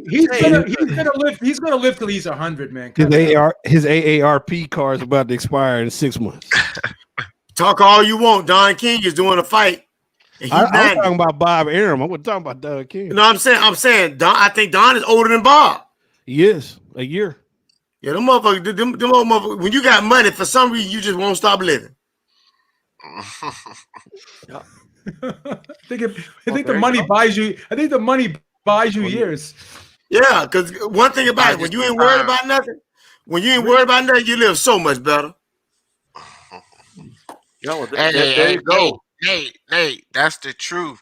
That's Well, what I'm think trying about to it. get everybody to understand. Listen, I have something that I always say, and it sounds offensive, but it's really simple. Okay, I don't give a fuck. Okay, but I really don't. People say that, and they're fooling themselves because they really do give a fuck. When you I can do. convince yourself that you really don't give a fuck, I'm telling you, it's easier. People care about too much. Too sensitive about so many things. Exactly. You go to I'm gonna sleep. tell you the truth. D, you I must sleep literally like a don't give a baby every night. D, you must sleep like a baby every night, huh? Oh yes, very, very well, very well. There you go. There you go. I'm gonna tell y'all something. It's 2-3 motherfuckers. If it wasn't for the fact that I had kids, I'd have burned the house down with a minute and watched it burn. And slept like a baby. Well, there you go. Hey, I want to segue to this. Speaking of promoters, because it's still kind of it's related to this. Beeb, you're the one I wanted to talk about this. So, are promoters becoming lazy, especially with the social media age? I kind of prefaces with this. Explain what you mean and what's the discussion you want to have. Well, when have we ever heard promoters say like, "Oh, well, the fighter needs to promote himself better"? Like, when did a promoter ever put the onus on the fighter? I mean, obviously, you have to be a good speaker. It helps out when Ali was funny and he could, get under people's skin and stuff like that, and there was a back and forth. Of course, that helps the fight. But now people are seeing fighters like Ryan Garcia, Canelo Alvarez with these huge social media followings, and they're seeing how they're able to build it. And even Deontay Wilder was always on YouTube doing interviews. He was always on social media putting himself out there. So now they're seeing all these fighters that have these outlets, and they're able to reach out to people themselves and connect with people themselves. So now, to me, it seems like they've taken a step back, and now they're putting more of the responsibility on the fighter now to promote himself. And I'm not saying that a fighter, it's not beneficial and it doesn't help a fighter to promote himself, but that doesn't take off the responsibility of the promoter to do their job. And it seems to me like the promoters are starting to take a couple steps back, and they're getting booking lazy agents now. They're booking agents. 100%, Nate. Let me tell y'all something. All I got to do now is get a network deal, and I don't have to do nothing else. Right. I'm going to tell you a secret. Who was the last great promoter? Let's go ahead and say it. You can say it. Don King. Don King. Oh, look here, baby. We're going to make this thing happen only in America. Don King told you after Mike Tyson lost, he said, you'll watch him again. You'll watch him. You pay double the sin. And guess what? We paid double the sin. And nobody want to talk about that. There's an art to what that man did. There's no one that's ever done it like him. Not even Tex Ricker. See, Tex Ricker was able to do it. Shit. Yeah, he was able to do it the way he did it. Boxing was so new. And people wanted to see it. But when Don King did it, there wasn't a new trick to be made, but he made new tricks. Don King will give you 12 world title fights on the show. By the time you got to the main event, you have been so thoroughly entertained. You know what I'm saying? He could throw bread in the audience and you motherfuckers be like, ah! Because Don King put on shows. I think he's the only promoter that's ever had like characters based off of him in movies too. I can't think of another one. No. He was in the Rocky franchise. There've been a bunch of movies and TV shows where there's like Great White Hype, Don King style promoter. Great White Hype was probably one of my favorite movies here. Damon Wayans said, "Kiss my big black rich ass." Well, there you go. So talk to us, D. What do you think about promoters, man? Are they becoming, lazy? I don't think they becoming lazy. I think these motherfuckers been lazy for a while. Pardon my French, but look, man, I get on these guys, bro. I do, and I get a lot of heat for it, because the boxing fans more willing to blame the fighters, and they itching to blame the fighters. And I'm always, look, man, y'all not looking at things, what's going on behind the scenes. Are y'all even trying to find out? Because a lot of it, all you got to do is just read through some of this, and it points right to these promoters, bro. It points to them.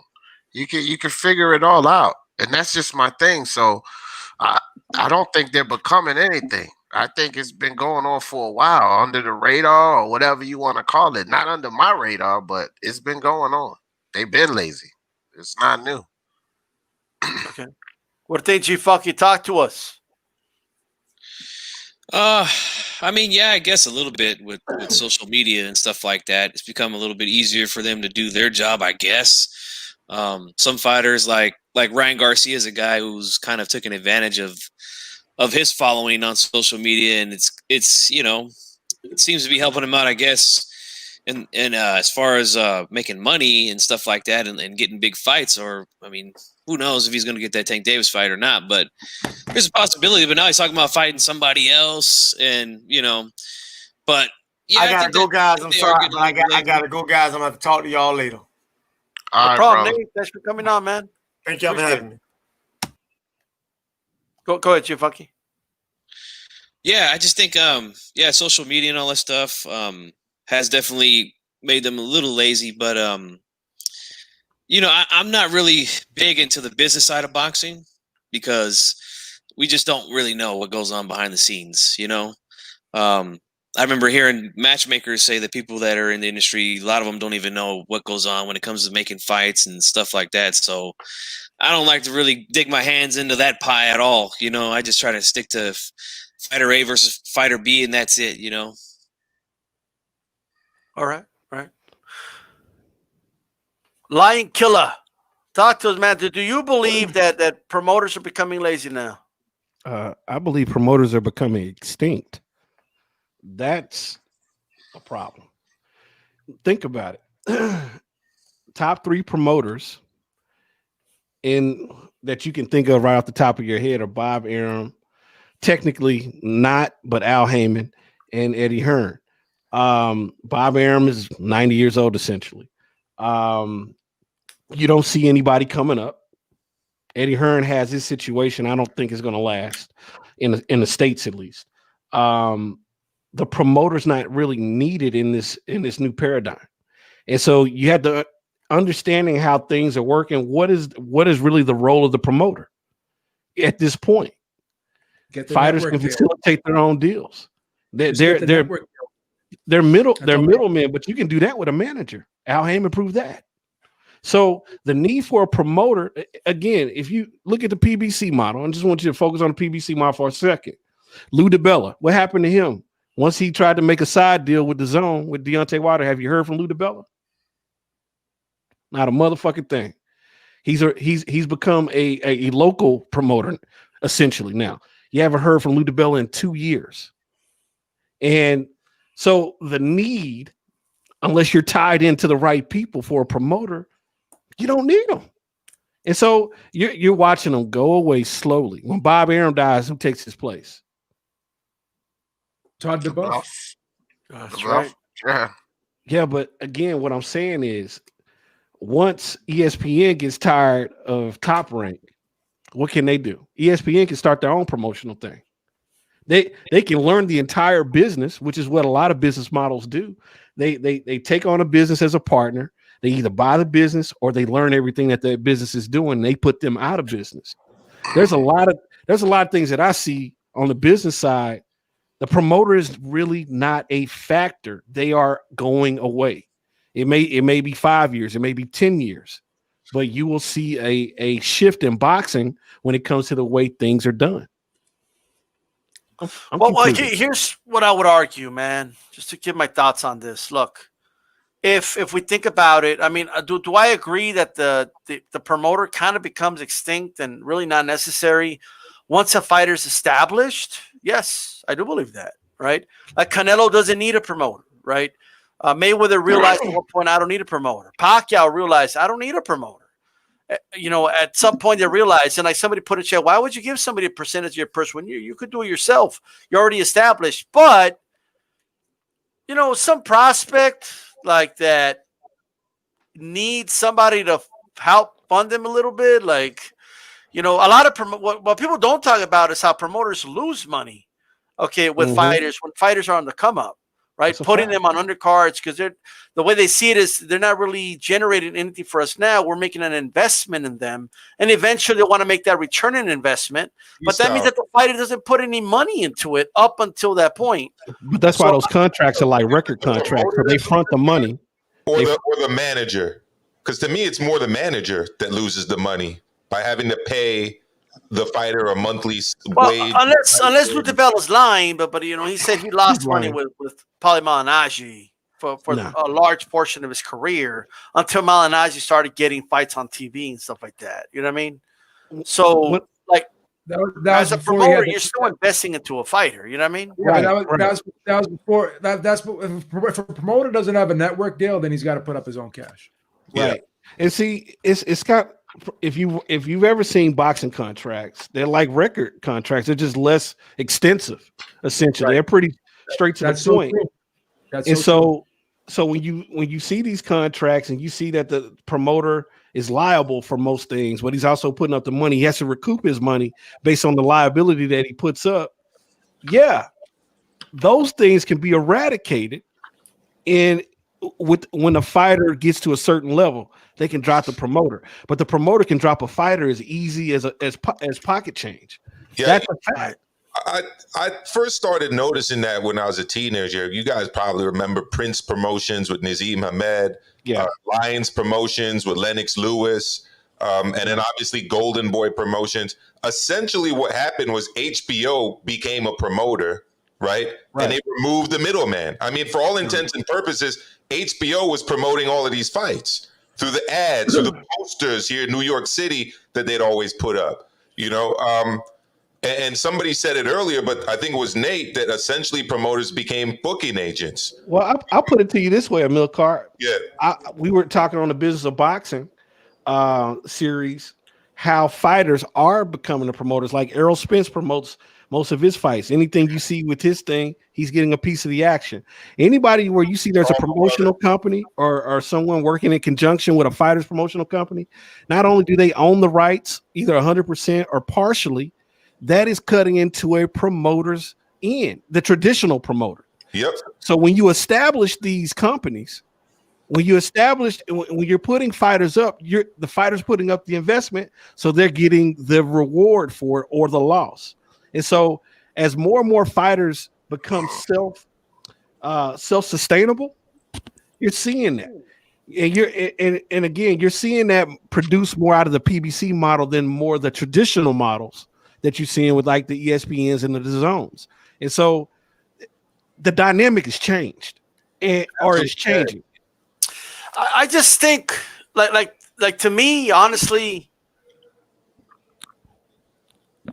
Al Heyman is their promoter though. Like he may not be called a promoter. Like he may not, like that might not be his official title, but that's what he is. Like everybody, like it's one of those things that we all know, but technically speaking, he isn't type of things. But my only thing would be this: like, it is difficult for one person and just his manager to invest in a future that you don't know is certain in a sport like boxing, right? So the reason you need a promotional company is because they collectively have a lot of fighters and invest in a lot of them. Some of them make profits for them, some of them don't, but they'll usually break even, and their stars will make them the money, right? Like I think that's the traditional model. The famous case of where this went really bad was Audley Harrison out in England after he won the Olympic gold and then tried to promote himself and manage himself. But I think to Lion Killer's point, and I agree with him, as long as you have a good manager and people around you, you don't really need a promoter, especially if you're someone like Ryan Garcia with a big social media presence, or like Canelo Alvarez. I was playing word association with my cousin the other day with boxers, and the name I associated with Canelo was Boss. I mean, he's his own boss. He doesn't need Golden Boy. He can make his own deal with the zone. I think it's going to be difficult if, like, obviously a lot of things would have to change, but like what I'm saying is it's very difficult to do it by yourself in boxing. Like that's why a lot of guys, people with money, try to get into boxing and were not successful. Right? Because you have to have a system in place, a quote unquote farm system. That's what Top Rank has. That's why they have a bunch of Puerto Rican fighters, right? They have a system in place similar to baseball where they recruit fighters, they mold them, they match make them, and they have a system in place to do that for them. Like that's going to be difficult to do by yourself. Like you better know you're the truth and that you're going to be one of the very best. In order to go the route, I'm going to do it by myself. But I mean, that's what I have to say about it. Or you sign with Legwitz, who's a promoter and who invests in you and pays you a monthly stipend as he builds you up. But he's not a promoter. Can I ask a question? How many fights has Canelo self-promoted so far? Because I don't know. One. So I mean, he worked with he hired Matchroom, but he's kind of like fight for pretty much now. So the fight that he just had, the one, he owns the rights to the fight. Every other fight that he's fought, he doesn't own the rights to. That's where the money is. And so anybody that's a promoter or who has been promoting their fights for the longest term is actually making money consistently. This is where these are one of the ways that the avenues in which these guys make money. And so one of the other things that I explain is guys are getting paid off of advertising. Everything that's in that ring, that fighter's getting, in most cases, 100% of that money. Anything that's airing on TV, those fighters are getting, and I'm talking about fighters in that PBC model. These are things that I learned. And so Canelo, it took Canelo all his time because people are more focused on the large sums of money that are advertised, but the real money is the money that you're not hearing about. And that's the residual money. And that's the continuous money. Here's what I'll say, though, and I'll use these guys as an example, okay? Right. Metallica, all right? Right now, they own their own record label. They own it. They do everything. They own everything, right? Because they're in a position to, right? They realize I don't need a record company and give them a percentage of our shit, right? Right. But if they did that when they were teenagers, if they tried that on their own, they wouldn't have gotten anywhere. But there are fighters that have done that. But in most cases, you're right. Have done that too. You know, Master P famously became one of the richest entertainers. Mike Jones. On the come up. On the come up, join the farm system, get in a promotional company, get behind a machine. Once people know who you are, then I agree. Then do your own thing. And I see your point. Think there's a place for it, okay? It's just not. It's not the same place that it once was. Is what I was trying to make. As far as the big time promoter, I think you're seeing the last vestiges of it. I think they're going away. You know, on that level. That's why you ain't heard about Ludabella in 2 years. Go ahead, D. You had something to say? Oh no. Oh. I saw like you look like you unmuted yourself. You adjusted your side. I thought you were about to like you know. Well, with that said, guys, I want to go to this interesting topic here, okay? Because in 2021, what's going on, LT? How you doing? HCP, you know me. Check it out. Manny Pacquiao, and we all set the name. First of all, two-part question. Pacquiao versus Ryan Garcia rumors. That's the most random fight of all time. I don't believe that fight's going to happen, but there's rumors of it, okay? And then there's the rumor that the McGregor-Pacquiao fight might be for the WBA welterweight championship, which I also doubt. The reason for that is it's not because the WBA is going to make the morally right decision and say this guy hasn't proven anything. No, it's because Conor McGregor's fighting at what is equivalent to the light heavyweight division, okay, to boxing in the UFC. He's fighting at 170 pounds, right? That's where he's fighting right now. His next fight is 155.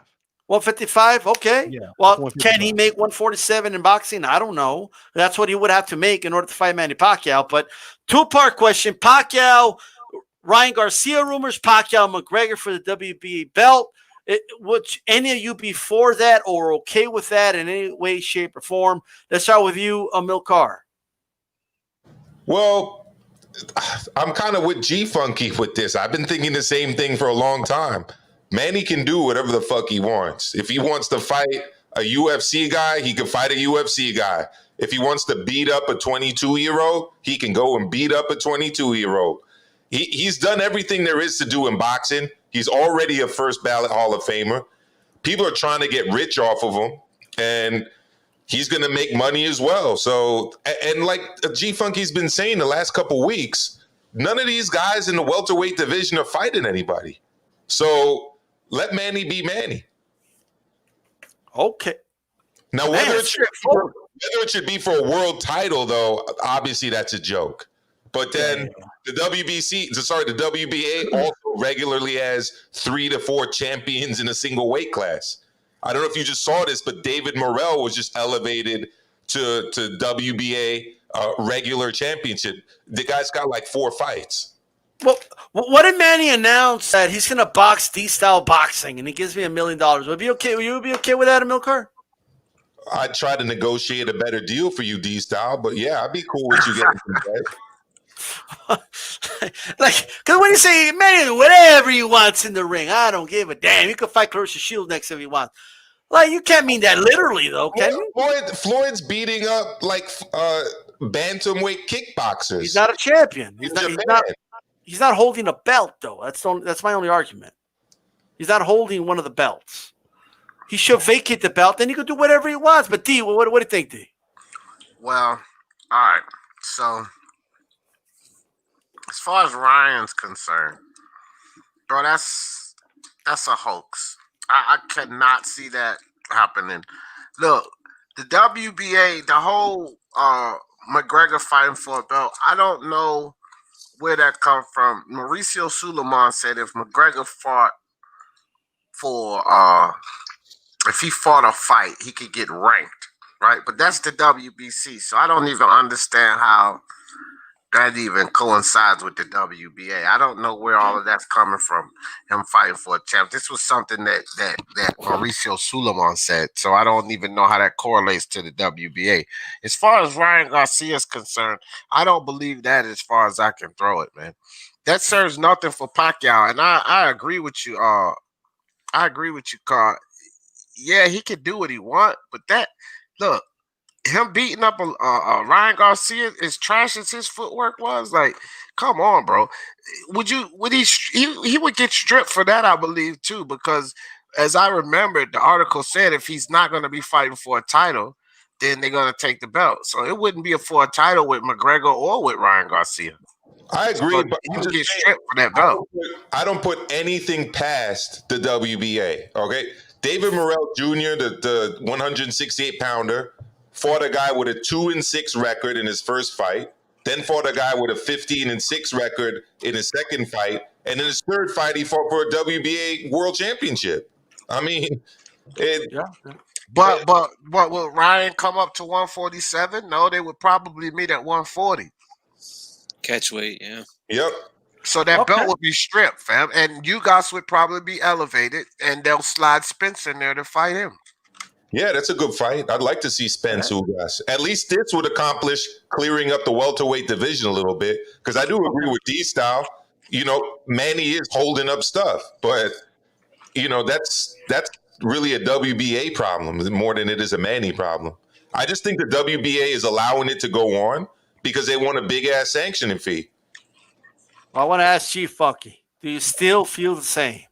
The man can do whatever the hell he wants. Like, how do you feel about it right now?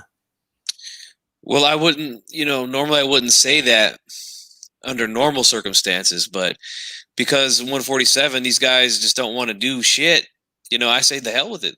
Let him do what he wants then, If he wants to fight McGregor or whatever, then fight him, I mean, McGregor's got no chance of beating him anyway. He's going to get beat the hell up. I mean, this is a different thing than Floyd. I mean, we know Floyd is a master defensive boxer and stuff like that, but now he's going to be in there with a guy super aggressive. He's going to jump all over him from the start. It's going to be ugly for McGregor, but he wants to get paid, so hey, it is what it is. As far as the Ryan thing goes, I mean, I don't know, man. I mean, Ryan, I think he'd be making a mistake because he's going to get beat up too. But he's over here talking about how he doesn't want to fight for long. He wants to retire early. So maybe this is part of his plan to get a guy like Pacquiao in there who still can draw a lot of numbers. The Filipino fan base has been pretty loyal to him over the years. So that fan base plus Ryan's, it could make some good money, So if he wants to sell his undefeated record for some cash or whatever, then that's on him, man. I'm not going to get in the way of these guys making money. They put a lot of work in and they put their lives on the line. They step into the ring. But it's not the most ideal thing. But again, Spence and Crawford ain't trying to fight. That's not happening. And I still don't understand how Spence and Pacquiao never fought when Pacquiao just fought 2 fights under the PBC banner. Like, and I'm not saying Spence is ducking him or anything like that, but I mean, that should have been a belt he should have went after by now. And then he would have literally all the leverage against Crawford at that point, but it never happened for some reason. So until these guys get busy, I say let Manny do what he wants to do, man. Man, Manny has like a legacy card or something. Like he's grandfathered in. He gets to do whatever he wants fight whoever. If he wants to box an MMA fighter, if he wants to fight a lightweight, it doesn't matter. He can do whatever he wants. I agree with all that. Just vacate the belt, buddy. Okay? Because I agree with the Crawford Spence fight hasn't happened. Cool. All right. What about Virgil Ortiz? What about Boots Ennis? What about all the other welterweights coming up? They're hungry. Okay. Hey, man, you don't need that belt. Guess what? That's their dream. Don't hold them back. But Lion Killer, talk to me. How you feel about it? I was at the Spence Mikey Garcia fight at the ring when Manny walked in the ring, and he seemed like he was there to do a pose off and announce a fight. That was 3 years ago, and we seen jack shit since. Manny Pacquiao doesn't want to fight anyone that's dangerous, of consequence, that can probably take him to the limit quickly. That's what it's always been. And I can point throughout the career. Again, I know things that people don't know, but that's just me. People either gonna hear it or they're not. At the end of the day, I don't give a fuck if he's fighting people who are not quality boxers. I don't care about Ryan Garcia. I don't care about Conor McGregor.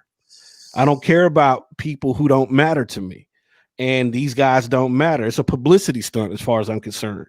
And when you're fighting a guy like Ryan Garcia, whose chin is up on a bar all the time, his chin is up that much. That kid has an entire career to develop. Put him in a ring with Manny Pacquiao, I think is bullshit talk. I think it's gossip. Okay.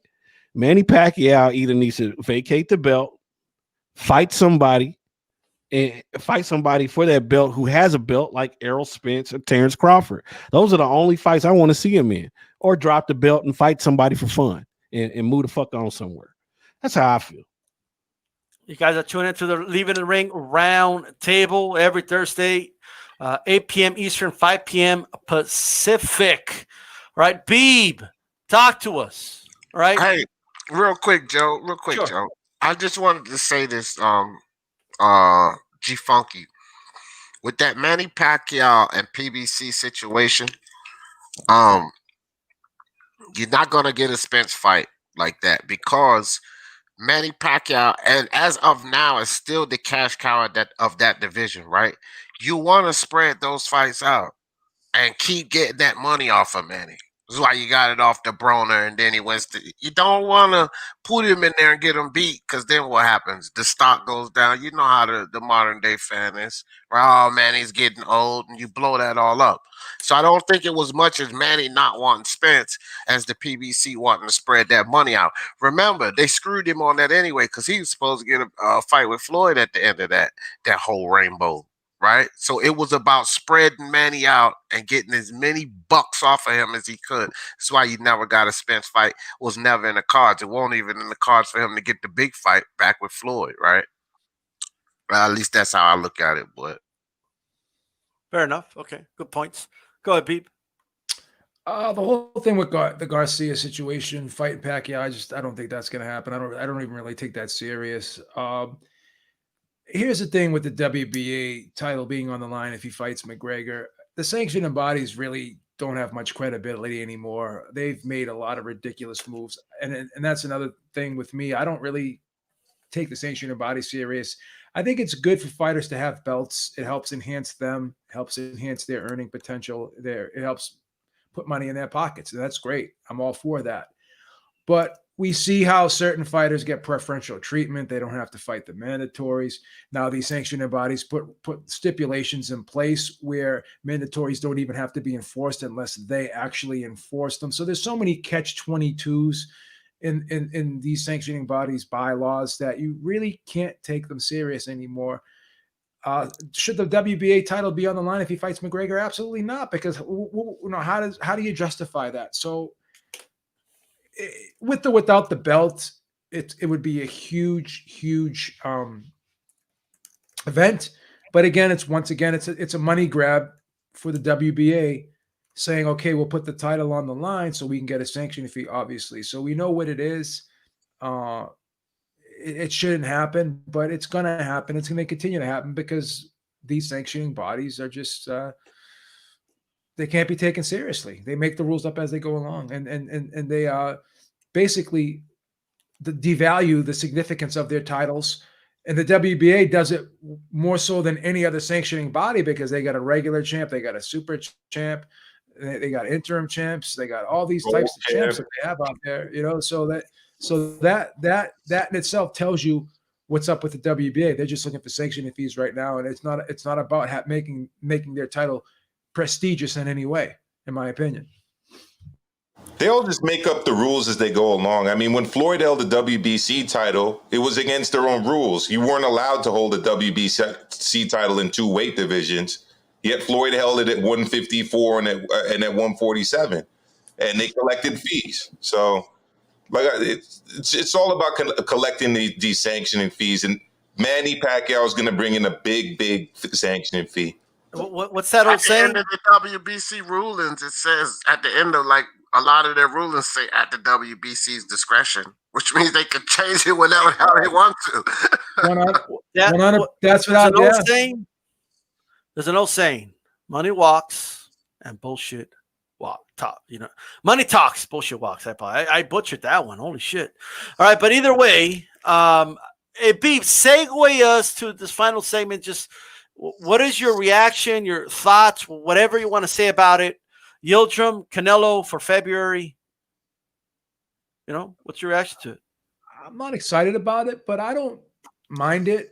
Canelo has been having a lot of tough fights on paper, theoretically, lately. So if he gets a soft touch, he gets a soft touch. Once again, these mandatories, they don't have much credibility either. Goes back to the credibility of the sanctioning bodies. They put these guys in certain positions, and you ask yourself, how did they get there? And that's no disrespect to Yildirim. The guy got knocked out against Chris Eubank Jr., and he becomes a mandatory. I couldn't make this shit up if I wanted to. This is like a movie, you know. So I don't hate it. I'm not over the moon for the fight. I don't think it's going to be a competitive fight at all. But at least with Canelo, I know that I'll get a big fight down the road with him. So if he gets this mandatory out of the way, he'll probably fight a Saunders next or someone much more credible that I'd actually really be excited about. So, like I said, I can accept this and obviously not be overly happy about it, but not be mad about it either. All right. Chief, fuck you. What's your reaction, man? He's going to face the Anvil Neidhart, bro. Like, this is it right here. Not Bret Hart, but Anvil Neidhart. Yeah, one half of the Hart Foundation. One of the best tag teams ever to do it, by the way. But no, I mean, I'm not excited about it. The only thing that makes it okay with me is that he says he's going for Undisputed. So he's going to get this mandatory out the way. Fine. Get him out of there. It's a write-off fight for anybody. You know, whether it would be Benavidez had the belt, it'd be the same thing. It'd be a write-off because this guy has no business being the mandatory at all. None. But we know how it can be sometimes. Sometimes we see guys that earn the mandatory. Sometimes we see guys that just pop up out of nowhere and earn the mandatory for a champion. But as long as he gets this guy out of there and he fights Saunders or Plant next for a title, then I'm good with it, man. No complaints. But yeah, the fight's definitely not a good fight. All right. D, talk to us, man. What's your reaction to the fight, just in general? Hey, man, why not? I mean, look. So he says that he wants to clean out 168, right? Knock the mandatory out. That way, on your path, you don't have this damn mandatory popping up to get in your way of cleaning the division out, right? So why not knock it out? But again, man, these sanctioning bodies, it's just like we was talking about the IBF. Like, they'll strip you, right? But what are they stripping you for? Because they're like the worst with these mandatories that come out of the left field. Like, where'd you get him from? So, like, what would they be willing to strip you for? Because they're the worst with these mandatories. Like, where you find this guy from? FarmersOnly.com. Exactly, Lion Killer. But they'll strip you for him, right? So, just let these guys, Teofimo Lopez, Canelo, let them get the mandatories out the way so that they're not a factor. And if I'm not mistaken, complain about his level of competition all you want. I think he was just fighting champion. Nobody's doing that. So I agree. let him have the fight, man. All right, right. Lion Killer, talk to us. What's your reaction to this fight? Late February. Anybody can be a champion. That's the problem in the sport of boxing. If you tie your shoes to the right instead of the left, you can get a belt for that in boxing. As far as the fight goes, I don't give a fuck. It's just not, it doesn't do anything for me. At this point, Canelo is so decorated, however you want to look at it. I just want to see him fight the best possible competition there is. And to me, he's fighting around those motherfuckers. And you may like it, what I'm saying, you may not, but that's how I feel. He's fighting around the best possible competition. If you hold a belt, you hold a belt.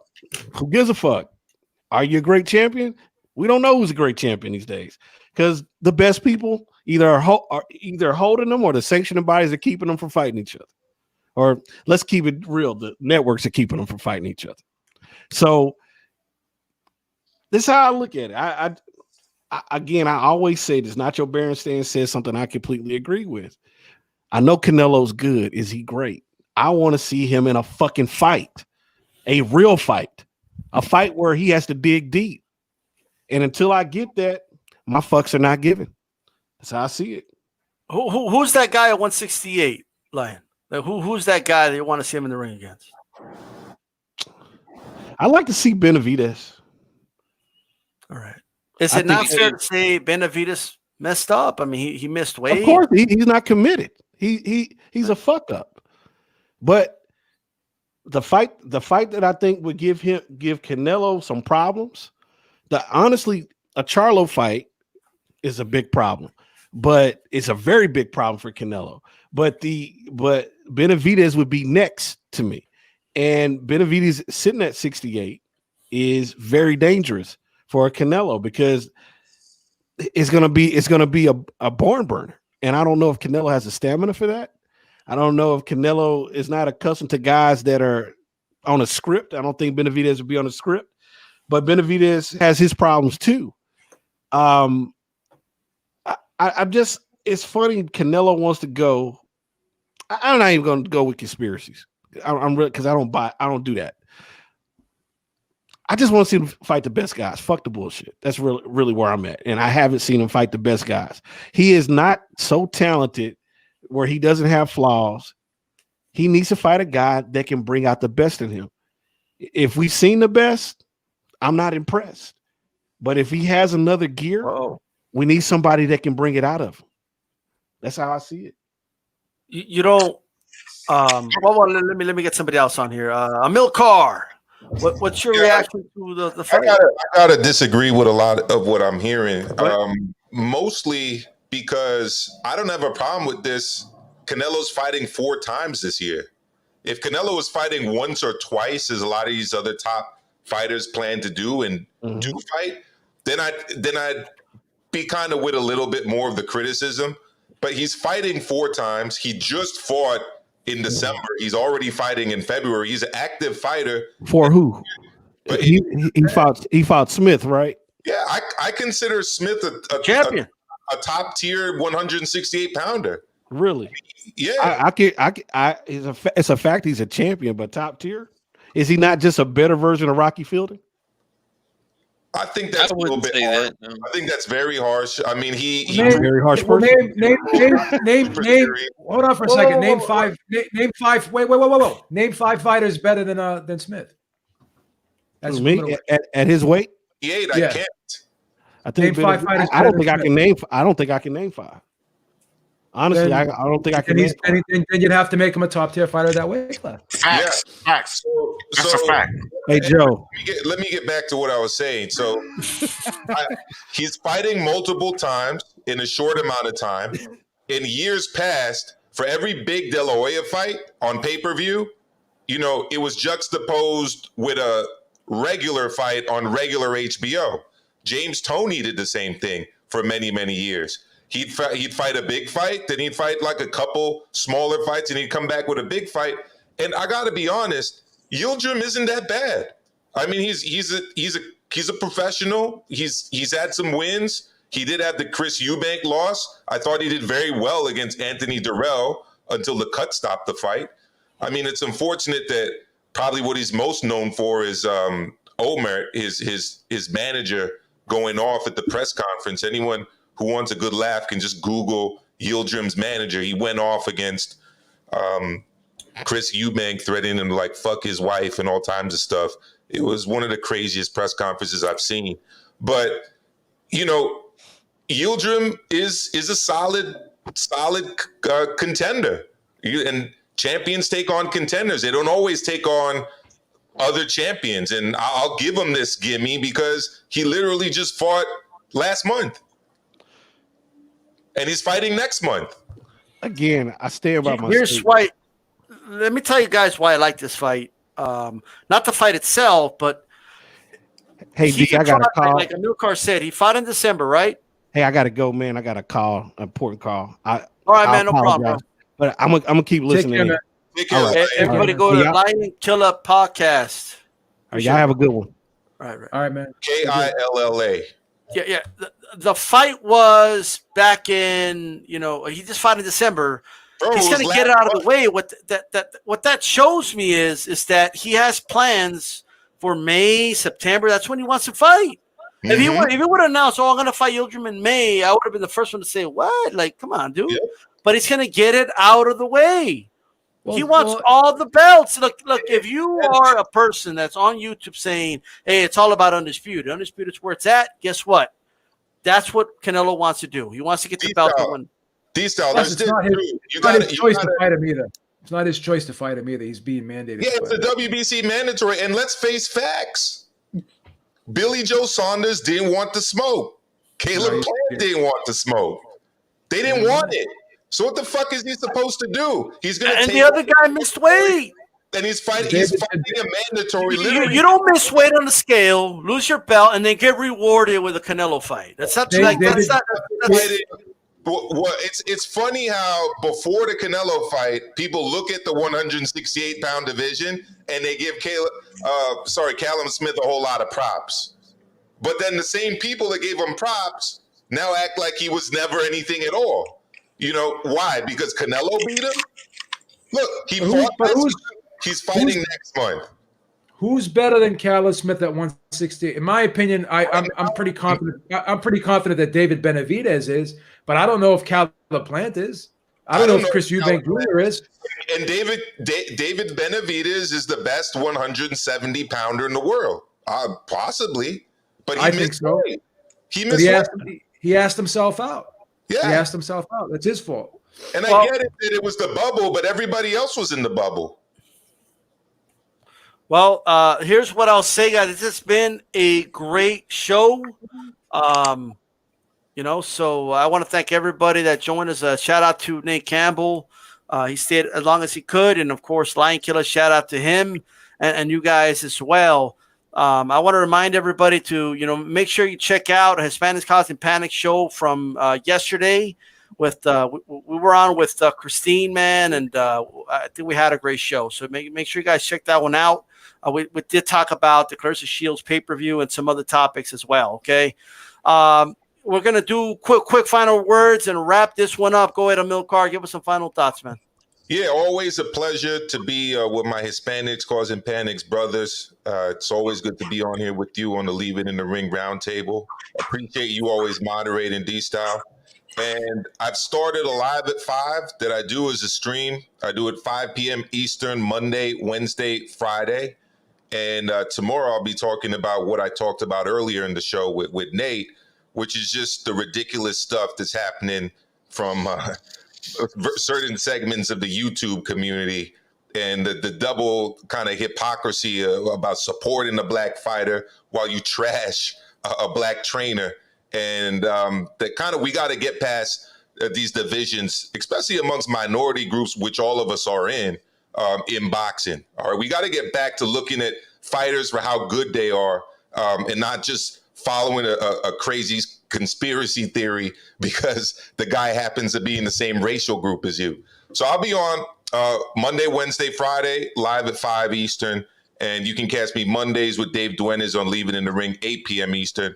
And right here on Thursdays at 8 p.m. Eastern. Absolutely. G-Funky, one half of HCP.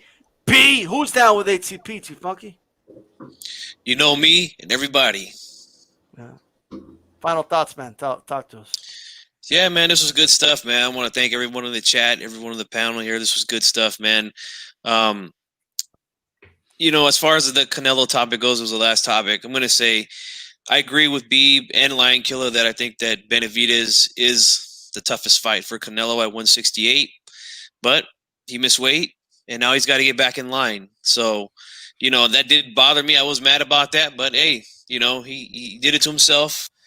But as far as Charlo goes, I mean, I know a lot of people think that Charlo is a tough fight for him. I don't see that at all, man. To me, Charlo doesn't have the style to bother Canelo. What bothers Canelo in the past has been movement, guys that can move around the ring, guys that are slippery. Those are the guys that have given Canelo the most trouble. And that's just not Charlo, you know? And plus, we've never seen what Charlo does when he's in a firefight. You know, Derevyanchenko put up a pretty good fight. But he just, you know, just wasn't good enough. But, yeah, that's just the way I see it with Charlo, man. I mean, you know, I'm sorry if I makes a lot of you guys mad out there that are listening, but that's just the way I see it, man. But yeah, this was a good show. Thanks to everybody. Make sure that you subscribe to everybody here. Everybody here has a channel, and that's it, man. Okay, all right. D. Jefferson, talk to us. I appreciate you coming. It was literally like 15 minutes before the show. You agreed to come on. I appreciate that. Talk to us. Tell everybody what we can find and give us some final thoughts. All right, man. Yeah, I'm with G-Funk in these last two topics. You know, one thing that gets me with this whole Charlo situation is like, bro, he just fought Derevyanchenko, right? He just fought Derevyanchenko. Prior to that, like, it's nobody he fought that would give you any inclination that he's going to get in there and beat a Canelo. And I'm just so curious of where all of this is coming from. What is it? His frame and stature? Is that all it takes? Somebody to be taller? Well, that hasn't worked because damn near everybody's taller than Canelo. So I just don't get where they're getting he'll beat Canelo. I just don't get that. But G-Funky, Joe, Emil, good talking to you fellas. Style, my brother. Yeah, Mono, thanks for calling me, having me on, fam. Anytime, bro. Anytime. Absolutely. Joe Habib. Talk to us, Joe Habib. Final thoughts. I have to say this was one of our better shows. We had a lot of great topics tonight. We had a lot of heated debate, and I actually enjoyed it. You know, I think that we talk about a lot of things that other people don't talk about, and I think we're pretty objective about it, and we have conflicting views. But the beautiful thing about it is there's no malice, there's no hate, there's no arguing here. It's just raw debate. So this just proves that boxing fans don't have to fight with each other when they have different conflicting opinions, because you know this is what it is. It's called debate. It's not called arguing and fighting, you know. And I like to hear other people's points of view because it makes my perspective that much better. It opens up my mind to new ideas. So I don't want to just close everyone out that disagrees with me. But you guys were wrong tonight on a lot of things. No, I'm just kidding. Hey man, this has been a great show. Check out the notes. You know what I mean? With nothing like a Sharpie pen. I appreciate everybody that came here and give us their thoughts. We appreciate all perspectives. That's why I'm going to bring in different people from different perspectives. You know what I mean? We appreciate it. We're going to have a big show next week. Also, I just got this right before the show, which is why the show started a little late. Sanders Zayas will be coming on, on HCP next week, and also Christy Martin. Okay, so we're gonna have two guests on. It should be a great show. So tune in to HCP next week, and then the roundtable. We got some guests for you, but you're gonna have to wait for me to announce them. All right, this is D Style Boxing. You keep it boxing.